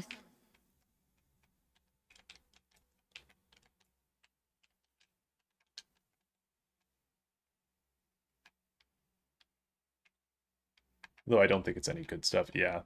There were a couple things I think I left out of the Almalexia video. Or, like, I just sort of brushed on quickly. Like, I probably could have gone more in depth on the fight that her and Sothasil have against Mehrunes Dagon. But I just sort of mentioned it and moved on because it's not really, like the important parts of that event are just that it happened and that they defeated That wasn't Dagon, part really. of the plan, Oldark. Repair that armor, You my boy. know nothing I guess of we the could do plan, that. you fool. Let me give you a Come, taste Nebara. of the Let princess. me I'll go after show the you king. the store. You deal Yagra, with the Oldark. destroy these fools. Your prince! I want no part of Daedra! Help! Just crashed your stream when I got a ping for the Mother Morrowind stuff for the CS, yeah.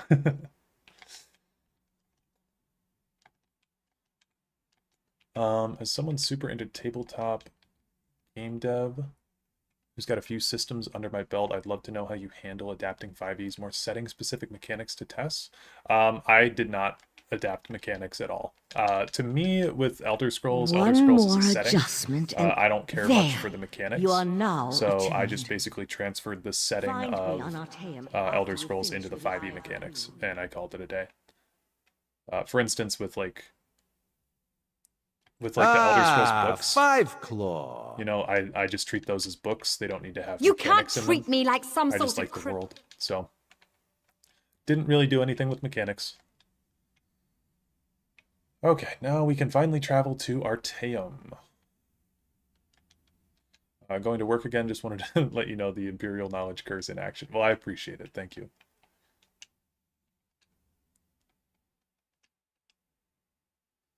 I guess we'll just walk there.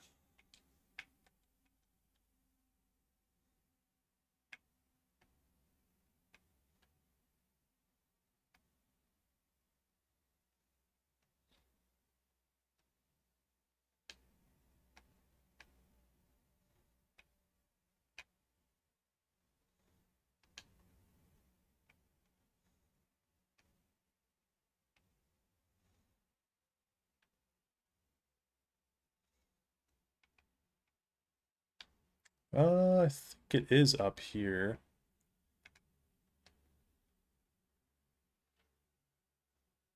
Never mind. Wouldn't be something like RuneQuest a better fit for tests, since that's the daddy of percentile systems? Notion of canon is kind of especially Cillian Tess, I feel. Each game has a very strong stance on telling its own story rather than building on prior ones. I think that, like, yes and no, to an extent. Like, I think the first 4 games are very much the story of Uriel Septim and his reign. One thing that I like about Elder Scrolls 4 is that it's more the story of Martin Septim than the story of your character, at least in the main quest.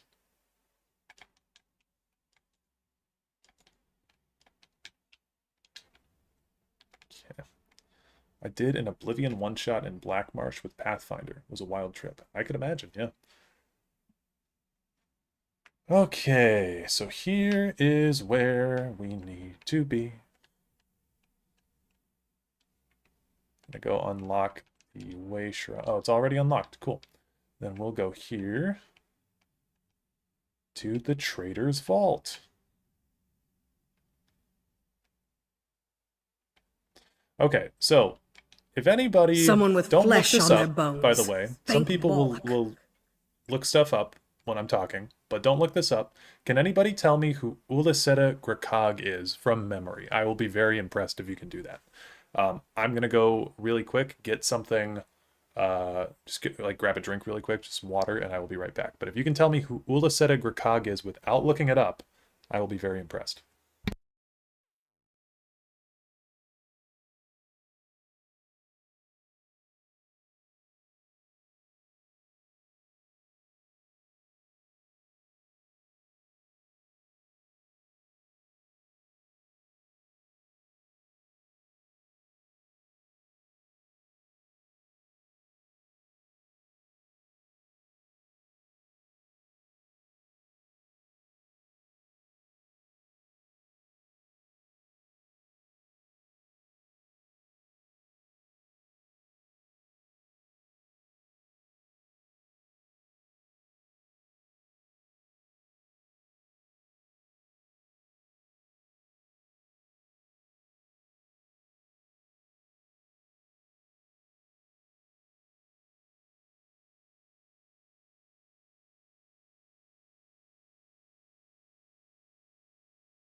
Okay, I'm back.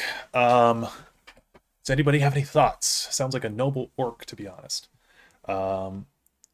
Perhaps. She's the woman standing in front of you. That is a correct answer. I'll take that.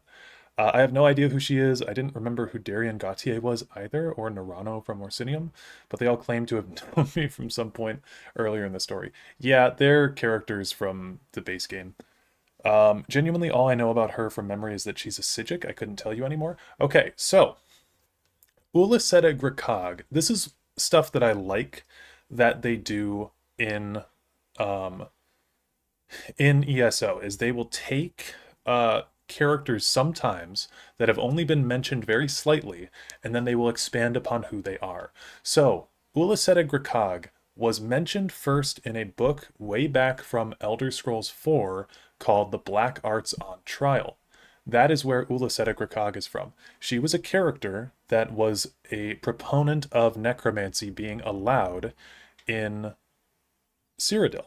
And if you read Black Arts on Trial, you will see Uliseta Grakag name dropped several times. They decided that this character was someone that they actually wanted to build up a little bit more, so they threw her in this expansion in ESO, which I think is actually really cool. What? Oh, thank Malakath. I thought you were the Relic Master. I'm not sure what brings you down here, but you couldn't have come at a better time. As you can see, I'm a little... impaired. They did the same thing with Chodola. Yes, they did, and I think that what they did with Canune Chodola was really cool, too. Our betters don't like to talk about it. When they do, they call it Trader's Vault.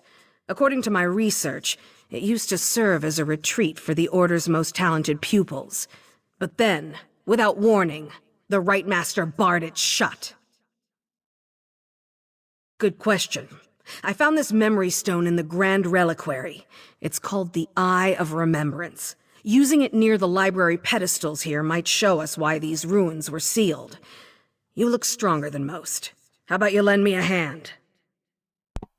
But unlike Chodala, she was alive around the time of Oblivion, and she is around in time of ESO. And no, orcs do have short lives. Orcs living for long is weird. What if?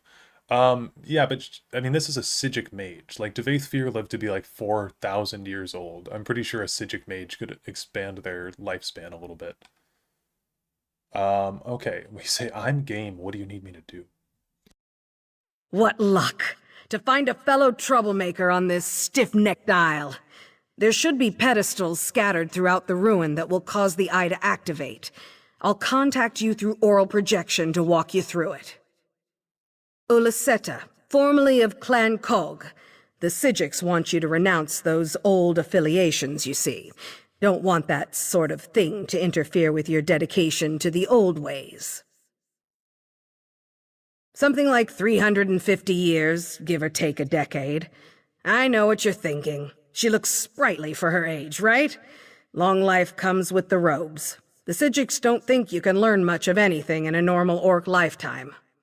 Well, would you look at that? They actually have a lore reason for her to be super long-lived. Semantics. I'm still an apprentice, you see. I should have earned my gray cloak a century ago, but I'm too much of a gadfly. Rubs our masters the wrong way. I'm what they call an admina, a poor listener. The fact is, I listen better than most. Other than the fancy name, I'm not exactly sure. If you look closely, you'll see it's covered in Aldmeric runes. I tried to translate them, but most of them are time-worn and illegible. The only words I can decipher are travel and memory. Of course! I wouldn't have risked the Psijic's wrath on a hunch. Apparently, the students who studied here used the eye extensively. With any luck, some of the channeling pedestals will still work. Guess we'll just have to see. Yes, a whole heap of them. Skeletons mostly. I tried to banish them, but my mastery of restoration falls way short of adequate. Your guess is as good as mine. Like I said, the Right Master locked everyone out shortly after we went into seclusion. It might have something to do with the Worm King. Manamarco. Right Master Ikesis threw him out just before the island disappeared. From what I hear, he caused quite an uproar on the mainland.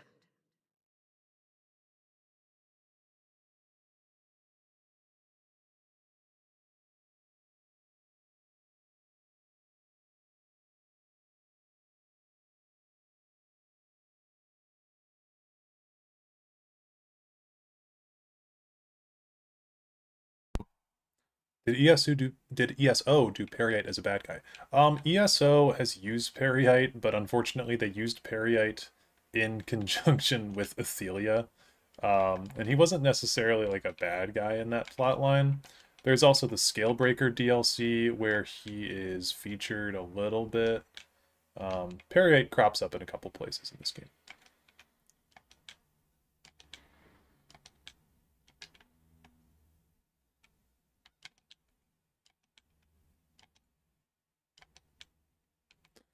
As a lorehead, are the Psijics more than another Deus Ex Machina? Skyrim is the only game I've interacted with them. The Psijics are really cool. They're like where magic kind of comes from, or like the practice of like studying magic kind of comes from.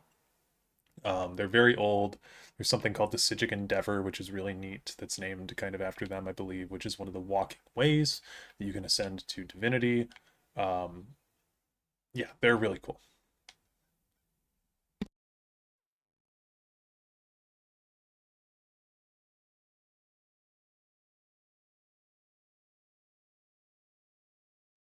Just look at this place. How in Sarabane's name did you get the Right Master to unlock it for you? He rightly acknowledged our superior skill. It's only natural that he'd let us work here. Well, it's quite a privilege. Privilege? It's our right, Varus. You mustn't be so humble all the time. Oh, not this again. Come, let's explore further.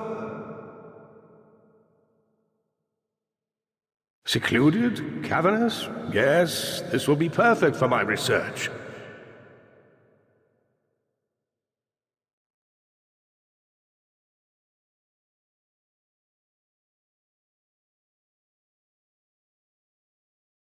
That was Manimarco, and Vanus Galarian, the leader of the Mages Guild.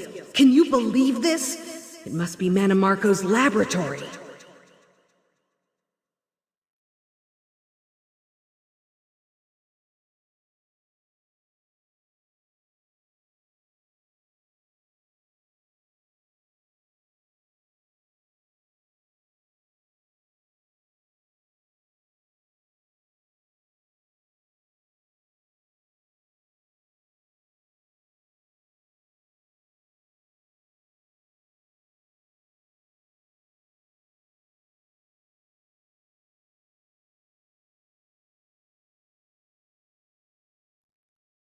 What have you done? This is just repugnant. Oh, Vanus. I would have thought you less judgmental. It's just a bit of puppetry. Nothing but arcane lift and spirit handling. That was a living thing, Manimarco. You're edging close to a dangerous line. Too close. You sound like the right master. The only lines are those you draw in your mind. I'm not going to... Please, just find a new avenue of research, all right?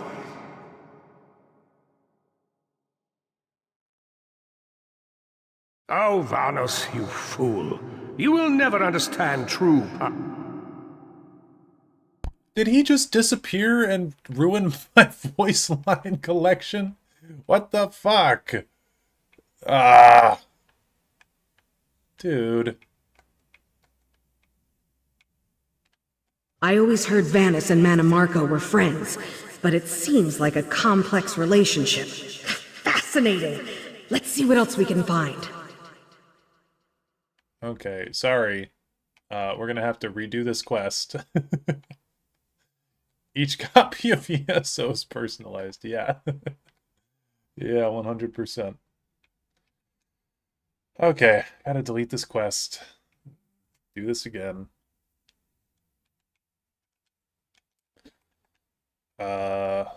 Journal, quest. Abandoned.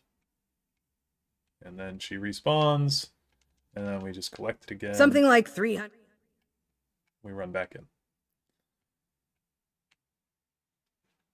Isn't Manimarco the moon, or one of them? Yes, he is the necromancer's moon.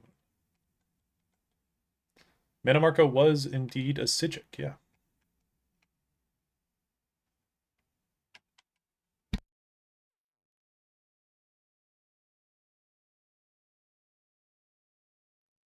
Just look at this place.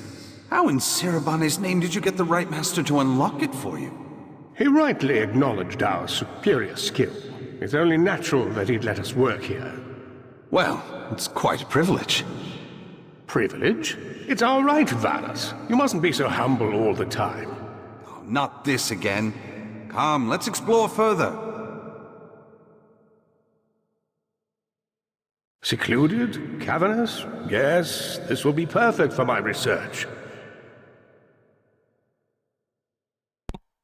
Okay. Go down here. That was Manimarco, and Vanus Galarian, the leader of the Mages Guild. Can you believe this? It must be Manimarco's laboratory.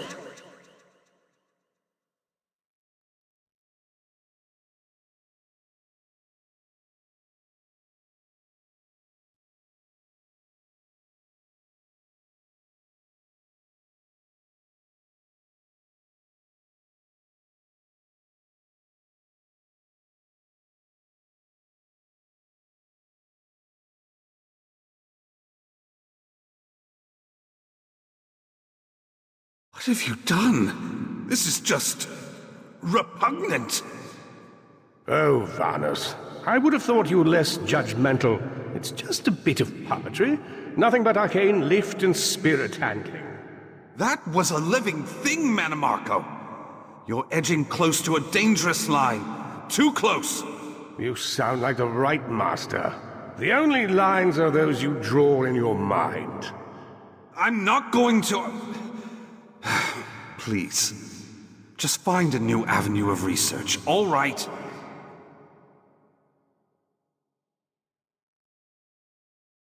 Oh, Vanus, you fool. You will never understand true Dude, what? Why is he doing that? I always heard Vanis and Manamarco were friends, but it seems like a complex relationship. Fascinating! Let's see what else we can find.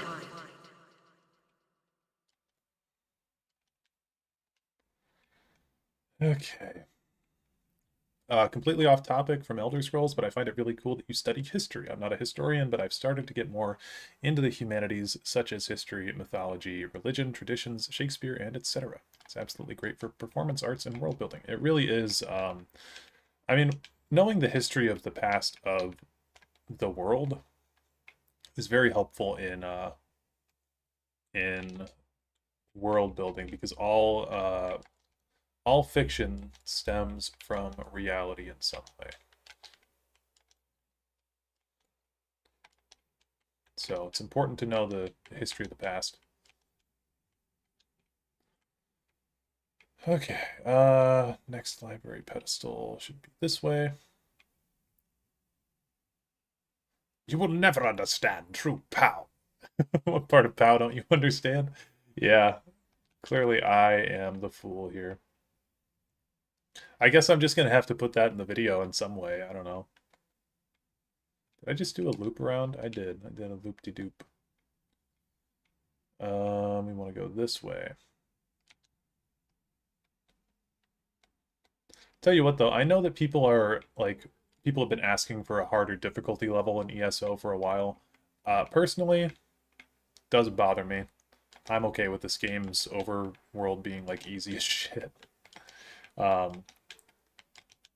Like, a challenge could be fun in some instances, but most of the time when I'm playing ESO, I am just here for the quest lines. Although I do enjoy the gameplay, like the rotations and stuff of skills, but that, like, if I'm doing a gameplay-oriented thing, I'm either going to be fighting a world boss, or I'm going to be doing a dungeon. So don't really care either way. Could I search for the OG voice file? I don't know how to do that, but maybe I could. Like, if someone knows how to do that and you want to send me the voice file through Discord, that would be, or at least tell me how to do it, like, that would be incredible. It'd be a huge time saver. But this is how I've been making my lore videos for almost 3 years now. My first lore video came out in June of 23, I want to say.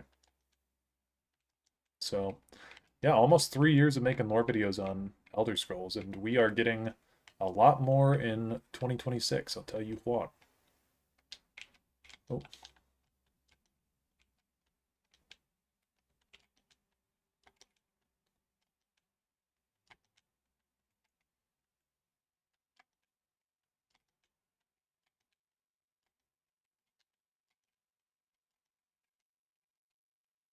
Okay.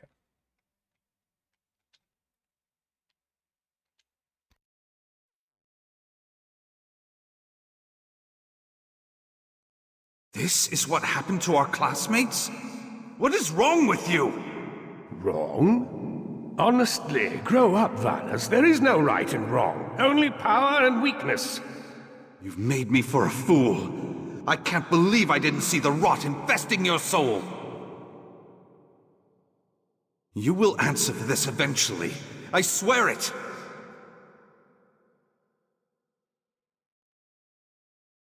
And you, my friend, will answer for your short-sightedness when I eclipse you in every way. Well, that dialogue played. I love right there when he says... I always thought Manamarco was confused, misguided. Seems he knew exactly what he was doing. Amazing. I guess that dialogue could have been good to have too. But I was talking and my buttons mashing. I might honestly redo this quest one more time.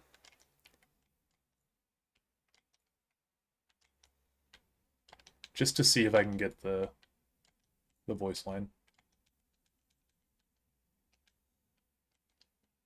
Okay, I think we just dropped down here. That was a little bit too far.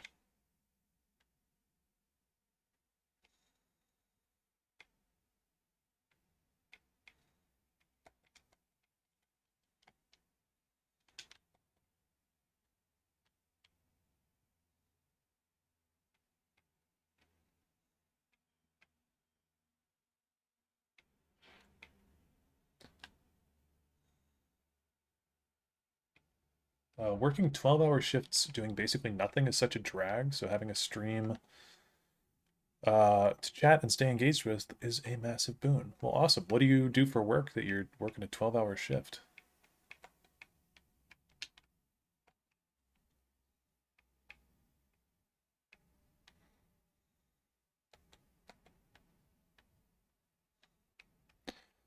Okay, back here now. I swear I saw, I think it was down here. Because I went down. Yeah, I killed the Flesh Colossus. And then I took a right. Yeah, and it was over here. It's on the floor right here. Yeah.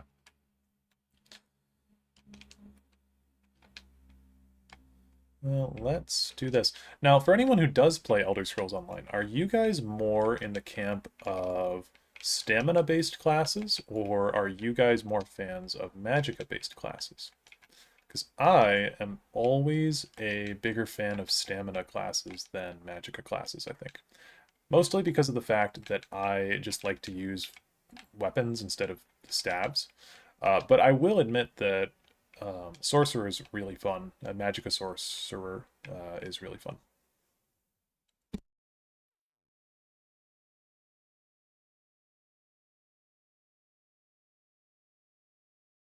You tattled, didn't you? You're a greater fool than I thought. You tainted the Thapora Tower. You're worse than a murderer. Pathetic. Do you expect Ichesis to bind me here? No! You'll simply banish me from the island. That won't be enough. You're a beast, Mannimarco. A beast that needs to be caged. Of course you're right. And once I reach the mainland, I'll show the world just how right you are. Now, if you'll excuse me, I have a ritual to complete. Now, to my masterwork. If Ichesis does not see the genius of my work, he can rot with the rest of them.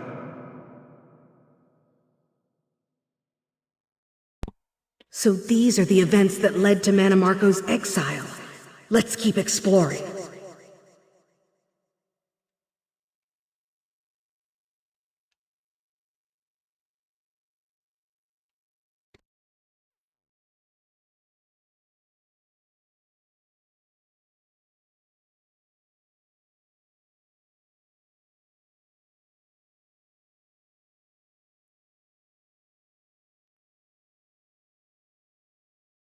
Well, I didn't expect that. Meet me outside. We have a lot to talk about. I enjoy playing a mage in MMO type games. So one thing that you can do in ESO is you can still play like a mage, but you can do a morph for a stamina ability. So I'll show you what I mean in a minute here. But there's always there's the magicka morph and there's the stamina morph. And stamina based classes, so your stamina scales with weapon damage, and your magicka scales with spell damage. So there's a damage split in Elder Scrolls Online. So I like to take the stamina morphs a lot of the time because I like to rely more on weapon damage. So like my Arcanist that I've been playing is a stamina Arcanist. I've been playing a stamina sorcerer for like a couple of years now. That is like my favorite build to play. I played a stamina Templar back on console, which I actually just got access to my Elder Scrolls Online. So maybe sometime this week I'll do a live stream on my Xbox One and I can show you guys my old save files on stuff. I think that could be pretty fun.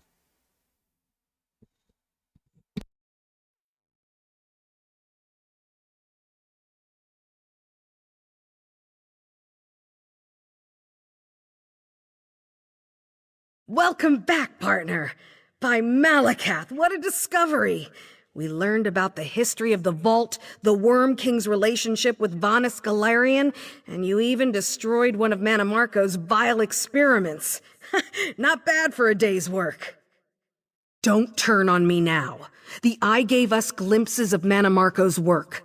With time, we might be able to learn more about his process. Know your enemy, right? I hope I can count on you to keep this a secret. Here's a little something for the effort. Let's do this again sometime, huh? No, you will not be doing anything like this ever again, Uliseta. Spying on us, huh? Well, I'm sick of you cowards hiding knowledge away and then punishing us for discovering it. If not for Admana, like you, we wouldn't have to hide things like the eye you stole. Come, Uliseta, your punishment awaits. Good. I'm anxious to tell you all exactly what I think of you. So I guess we'll not be punished at all for that, just her. The person who stood outside and did nothing. Okay, well, I think that's everything that I needed to do in Elder Scrolls Online, and we got our footage from Skyrim. Trying to think if there's anything else worthwhile to do. Because this is going to be a remaster of my old videos, I suppose I could get some footage here. And maybe I mean, the editing is going to be a little bit different on the remasters, so why not go around and go in screenshot mode for a second here. Need to put my daggers away. I actually need to, for this character in particular, I need to turn off my appearance and personality. I need to turn off the assassin personality because we keep flipping our dagger around. It's really distracting. So.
I actually don't know why I muted myself for that, because I'm not going to need audio for that, so that was just a long, awkward silence for no reason. Haven't played the Daedric Wars story arc as I'm waiting for quest difficulties, but I've heard many terrible things about the writing post-Greymoor, especially Athelia. Is it really that abysmal? So I have not played Greymoor. Maybe we could do a live stream on that at some point. If people would be interested in watching that, then I would actually do that.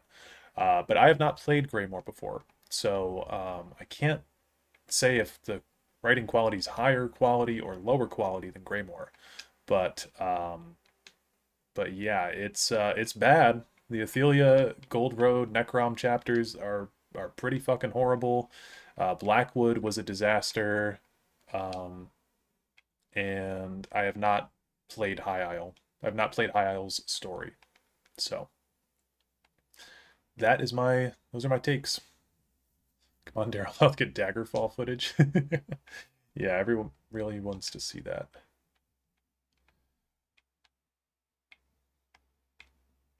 Maybe, does this guy have any dialogue? Eldelar? Eldelar insists we can learn something from these arcane skirmishes, but summoning up creatures like this does not put me at ease. Mind your step, Karam. Eldelar's summoning displays can be energetic.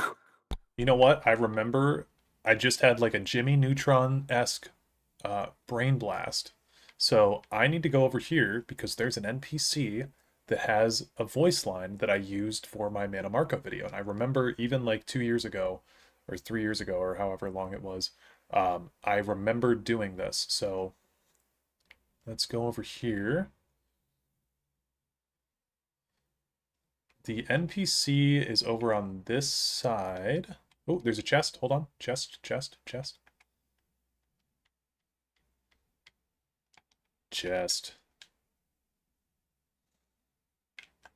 What do we get? Griffin. I'm actually using the Griffin set right now, I believe. I had to farm a lot on Somerset. Okay, the Griffin set is part of my other set.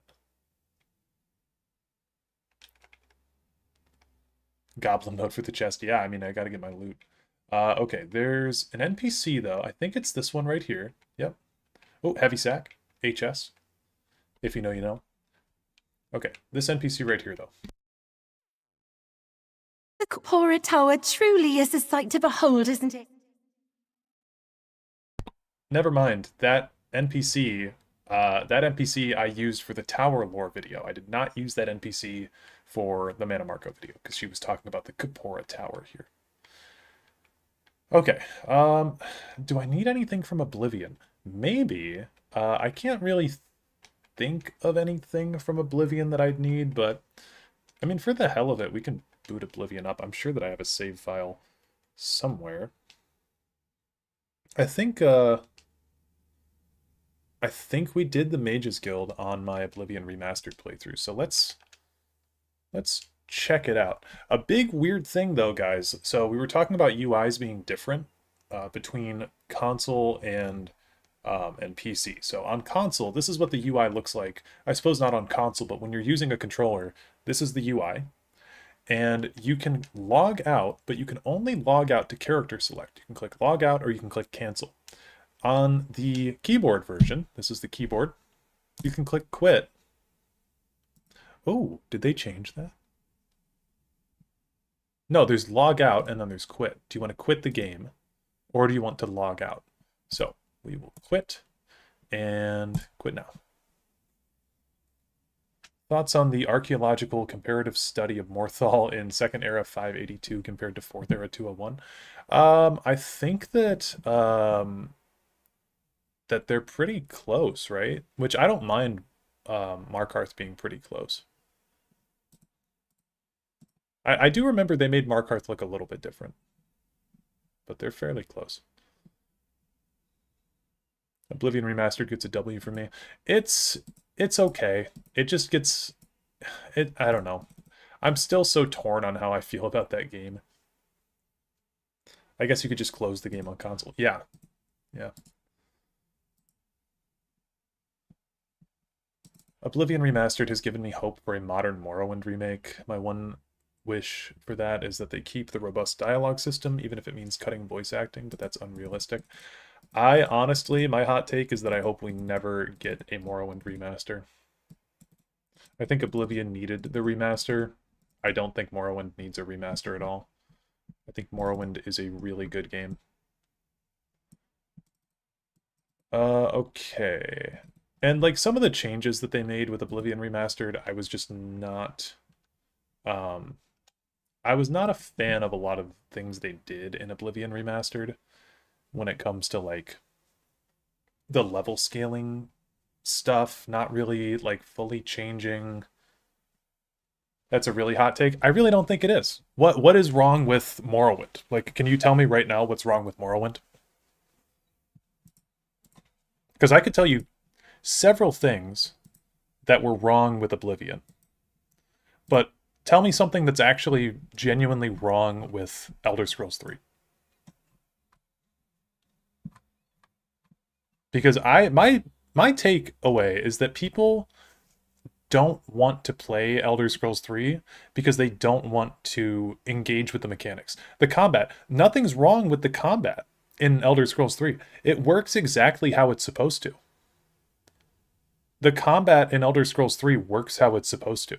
When you swing at something and it misses, that's how the combat is supposed to work. It's not a bug. It's not something that's poorly tuned.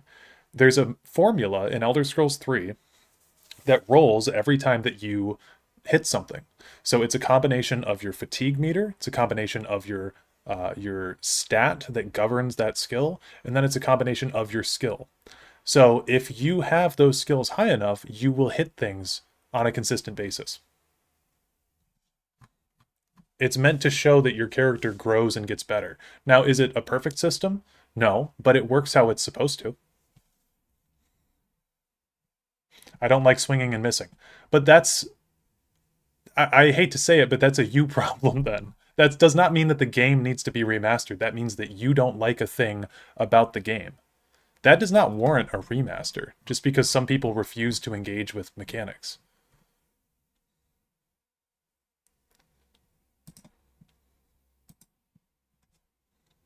I'm aware, but it's still poor and don't expect new people to pick up the game.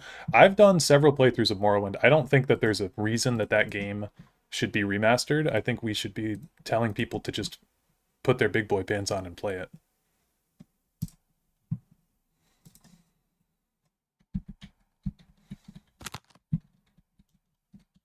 Okay. I think...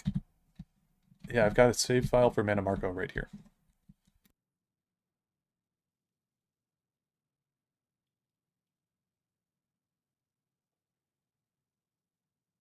I see Bolor was unsuccessful in delaying you. Very well. I shall reanimate him once we are done here. Perhaps we shall chat for a while, since you really have no other options. I must say, I expected Archmage Traven, rather than his star pupil. I am disappointed to see that he could not face me himself.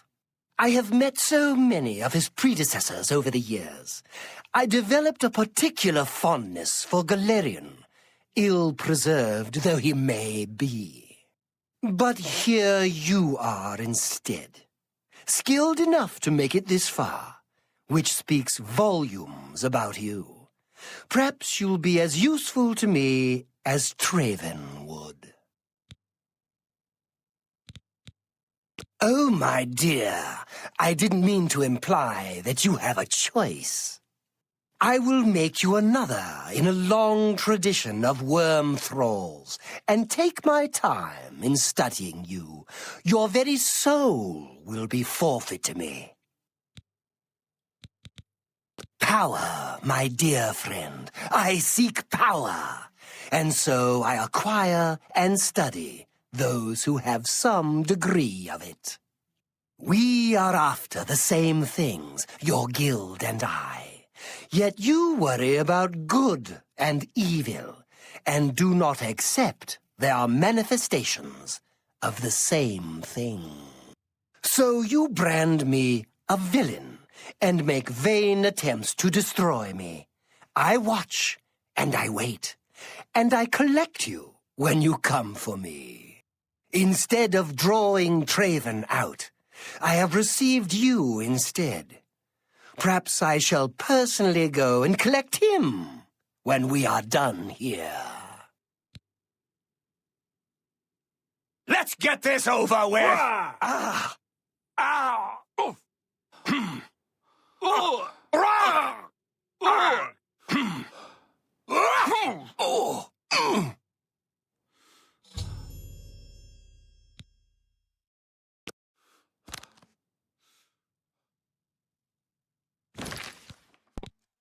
Absolutely peak. Okay. So again, I don't agree with that. If we want people to play Morrowind, we should remaster it.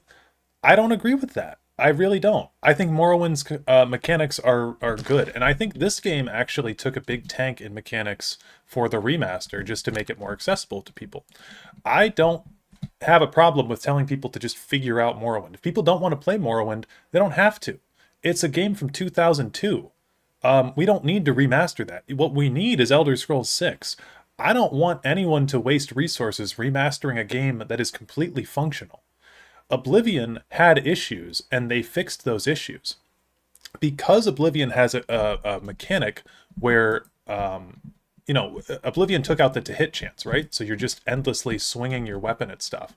It was really, really bad in base Oblivion because the enemy scaling was terrible. Oblivion has the same level up system as Morrowind, though. And they took out the leveling system, the depth of the leveling system in the Oblivion remaster because the scaling was bad. But they didn't actually wind up fixing the scaling all that well in the Oblivion remaster. There's actually several issues still with late game scaling for this game. If I load up a save of my like late game character here, like I'm level 40, there's still some issues with scaling. It still takes a long time to hit stuff. So the problem is, like, what is this save? The Benorous Manor. Let's see if we can interact with this guy.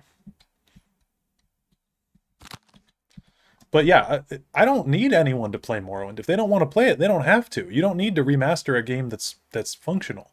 Oblivion needed to be remastered because it had some terribly dogshit mechanics in it. And the graphics in Morrowind are not bad. They're stylized. Oblivion was bad. Oblivion's look was bad. I mean, after this, I'll go and show you. If you don't remember base Oblivion, that game looked bad. So, like, Morrowind was creative with how it, like, obfuscated the way that it looked by having the fog of war kind of reveal itself as you go. But it really was, like, a fairly small game, and... And I desire the chance to atone for my sins. The things I've done to the people of Anvil, the horrible, unspeakable acts I've committed, demand. Must be a hard disagreement from me, but accessibility might be cool. But it is accessible. You just have to, like, play the game and not be like, ooh, it's ugly. It was the only way to stop the madness. I have accepted that fate. Feel the same way about Assassin's Creed 1? Yeah. So I may make my final peace with the Nine. Please rejoin my hand to my body. Only then, when I am complete, will this eternal nightmare end. It never fails to amuse me how easy mortal man is to manipulate. You've assisted me in completing the very thing Carahill and his cabal sought to prevent all those years ago. My ascension to immortality. Last time I clashed with mortals, I underestimated their power. I shall not repeat that mistake twice. I live again.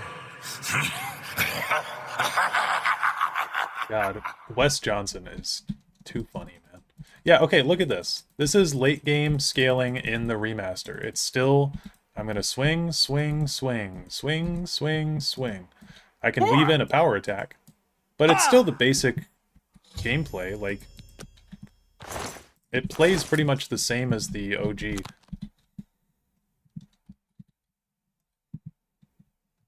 As someone without a PC, I'd like to try it, but no options. Morrowind has an Xbox One port, and I don't know about PlayStation, but Morrowind is on Xbox. I first played Morrowind. This is another thing where people will tell me that, like, oh, well, I don't want to play the game.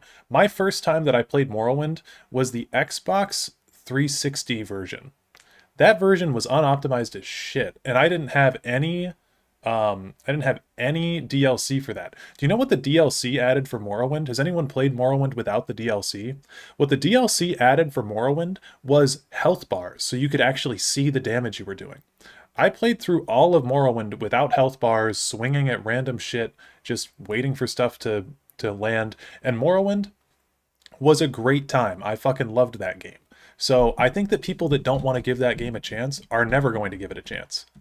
Truthfully, if you want to play it, play it. If you don't want to play it, stop asking for a remaster.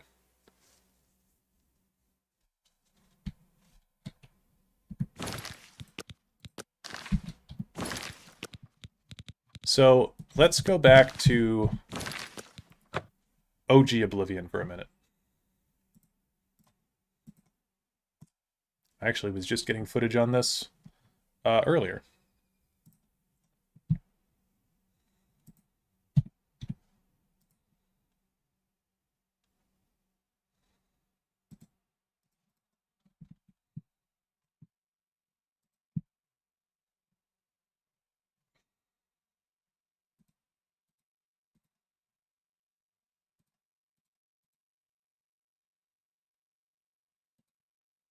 Like my main thing with an Oblivion remaster or with a Morrowind remaster is I just don't think that anyone's going to play it, you know? I really don't. The game capture is not working. We'll just do this. Oh, it's still not working. Oh, there it is. Okay, so with the Oblivion remaster, or with OG Oblivion, look at how fucking bad this looks. Look at the render distance, man. Like, this needed to be remastered. You cannot tell people to go play this game in the modern age and have them look out and see this shit. Like, come on, dude.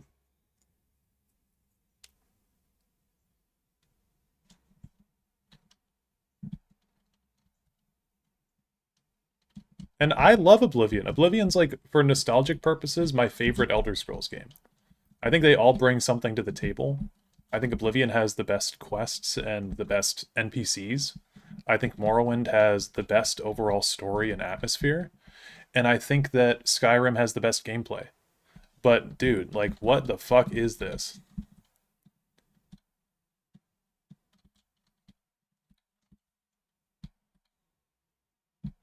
It's a lovely watercolor painting.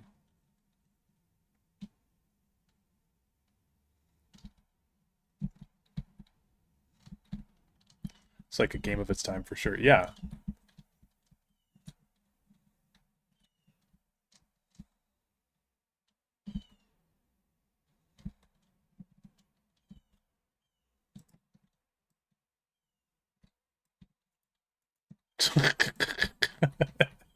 And archery in this game, dude, is so bad.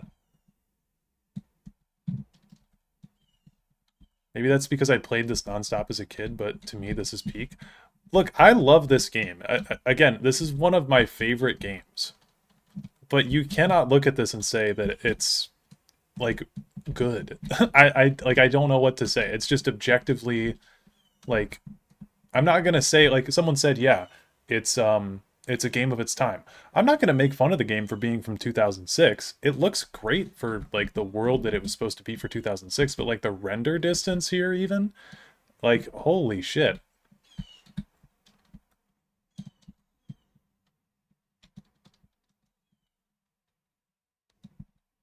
I really feel like that's not max/ultra settings. No, it's console settings.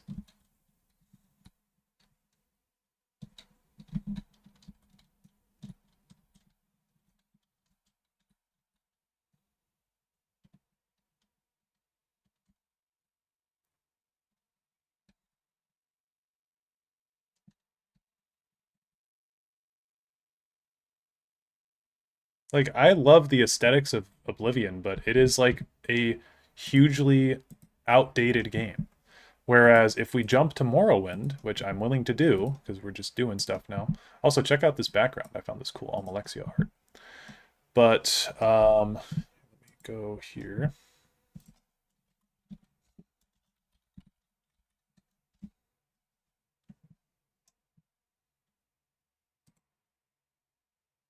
Oops.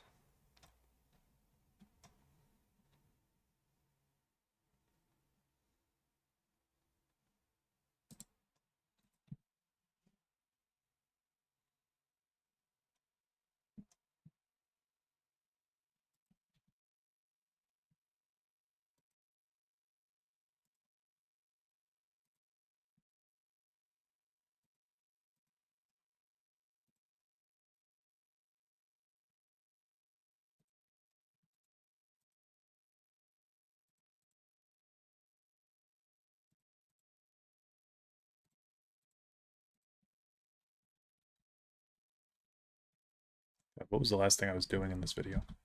Or in this game? Yeah, but like, I think the gameplay in this game works totally fine.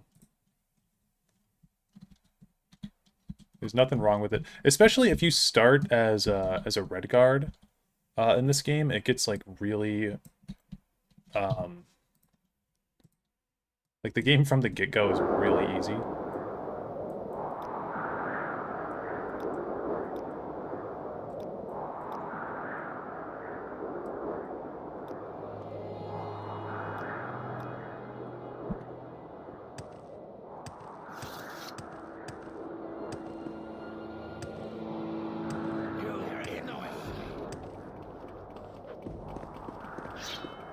There is no escape. See how consistent the game is when you play it? I swung 4 times and I hit 4 attacks. There is no escape. It's almost like the complaint about not hitting stuff is just for the first 10 minutes of the game.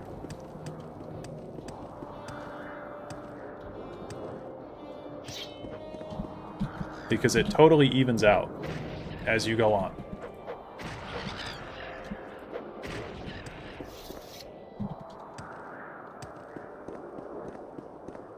From your view, what does ESO bring to the table that's uniquely its own? Ooh, man, that's a great question. I don't know what ESO brings that's uniquely its own. What weapon are you wielding, sire? This is True Flame.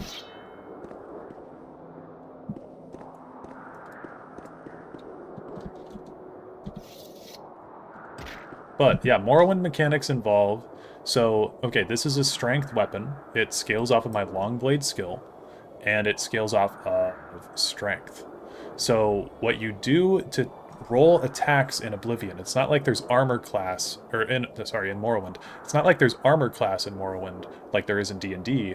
What there is there's a mechanic that's rolled that takes your long blade, I think it's divided by 5 or something like that, and your strength divided by 10.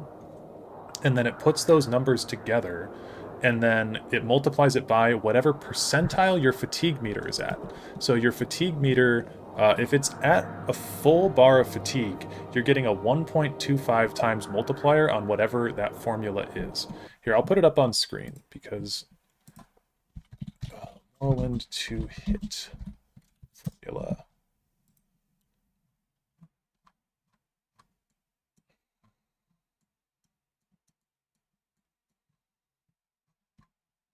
Okay, so your hit rate, very basically,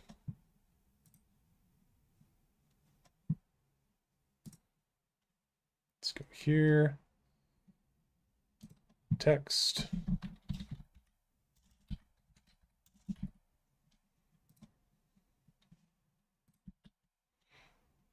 okay. Need to scale this down quite a bit.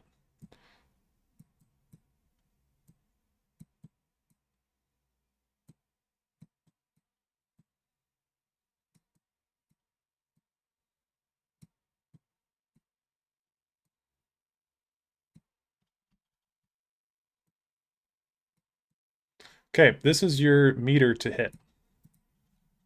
So it's your weapon skill. So our skill here is going to be strength for this weapon, and then plus your agility divided by 5 plus your luck divided by 10. That's what the formula is.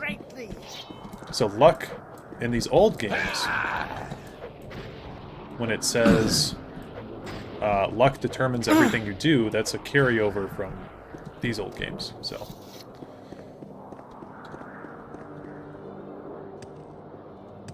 and then, yeah, you're plus 0.5 times your current fatigue / maximum fatigue. So what it means by that is not the number of fatigue that you have, because we'd be multiplying that by 400, but it's a percentile of your total fatigue. Big Dareloth doesn't want new people to play Morrowind. I just want people to play, like, I don't know why people can't play this version of Morrowind. Do you know what I'm saying? Like, what is wrong with this version of Morrowind? Everything works as it's intended to work. It does not have the flaws that Oblivion had.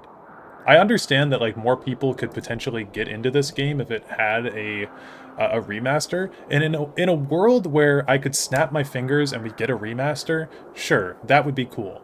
But we don't live in that world. We live in a world where resources will have to be devoted to creating that remaster, and I'd rather them just make something fucking else. Like, I don't need a Morrowind remaster when I can just play Morrowind right now.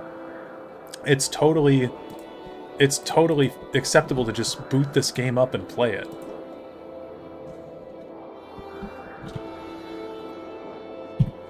Like, even if we go to a new game,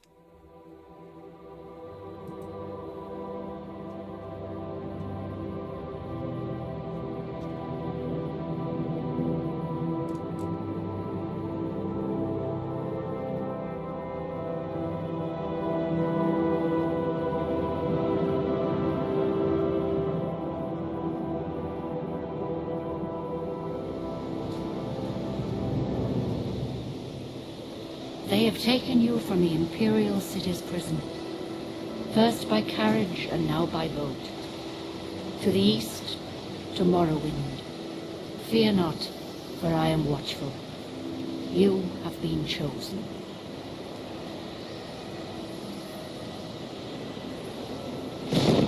Wake up. We're here. Why are you shaking? Are you okay? Wake up. Stand up. There you go. You were dreaming. What's your name? The character models look janky to you? This guy looks more like a person than the people in Oblivion do, dude. In my opinion.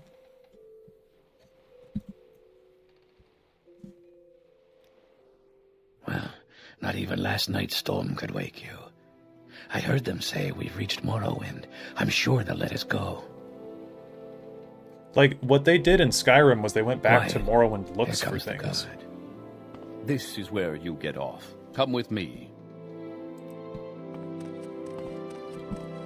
They used the Morrowind Imperial armor, they used the Morrowind look for the elves. They really reverted back to Morrowind in a lot of ways for Skyrim. They didn't take, like, the Imperial armor from This is where they want you. Head from down Oblivion? to the dock and it'll show you to the census office. You finally arrived, but our records don't show from where. Okay, so if we start the game as a Red Guard... Great. I'm sure you'll fit right in. Follow me up to the office and they'll finish your release.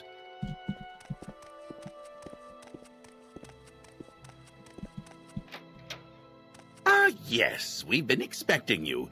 You'll have to be recorded before you're officially released. There are a few ways we can do this, and the choice is yours. Okay, we'll create a custom class. Strength and agility to start. We'll put Longblade as a major skill. And just because this is a thing. Test will be our class. Very good. The letter that preceded you mentioned you were born under a certain sign. And what would that be? So then we could start as the warrior, which would give us fortified attack, 10 points. Honestly, one thing that I like to start as in this game is the steed, because that just makes our starting character a little bit faster. But we'll do warrior. Interesting. Now, before I stamp these papers, make sure this information is correct. Okay, it's fine.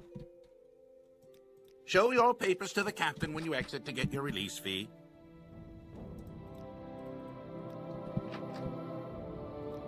You'll go I gotta get no my papers. further until you have your papers.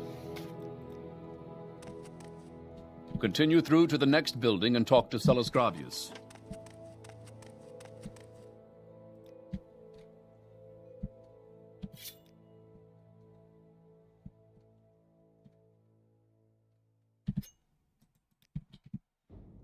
Do do do do do do.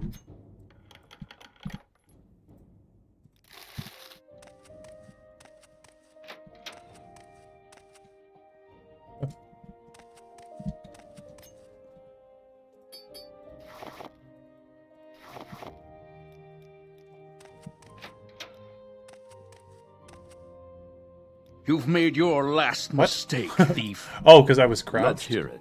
I was crouched. Oops. Okay. Morrowind. We'll get our main quest from this guy.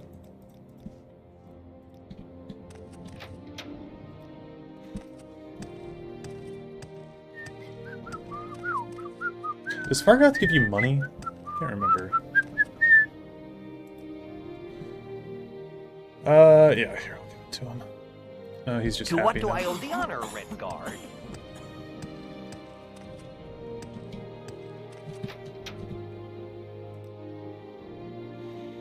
I would like to get a long blade.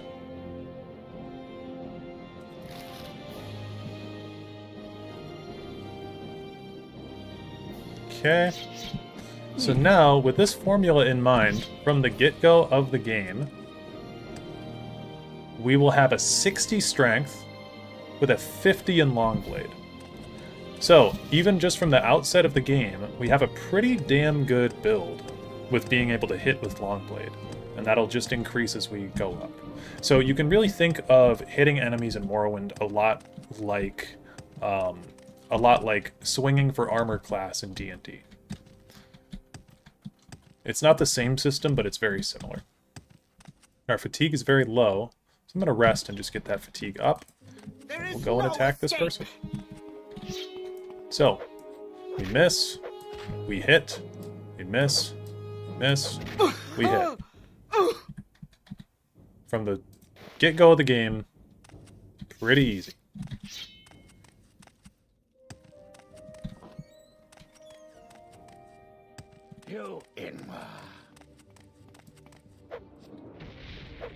Now this guy's a big pain in the ass, because he does a ton of damage. Oh, we traded. But, yeah, it's really not, even with no fatigue there, I just hit her.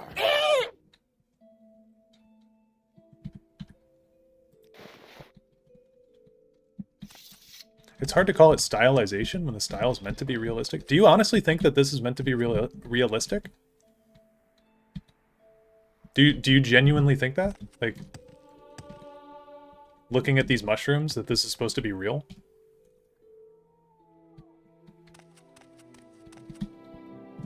So, like, I don't think that this game is meant to be real.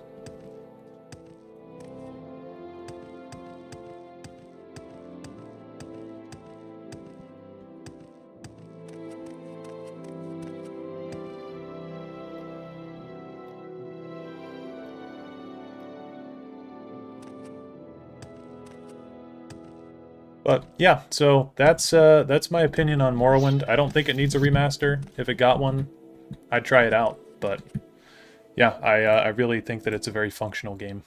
So that's all the footage that I needed to get, though. I'm going to get back to editing stuff. Thanks to everybody for tuning in. I really appreciate it. And the support on the channel lately has been really appreciated. Sorry if I was coming across combative there. I just am I'm very passionate about Morrowind being a good game that people should just play. So if you have not played Morrowind, give it a try. Please. I promise you will have fun. So have a good day, everybody. And I will talk to you guys soon. We'll have the remasters out of the old videos. Hopefully, I'm not going to give a date on it, but hopefully within the next week or two. So peace out. Talk to you later.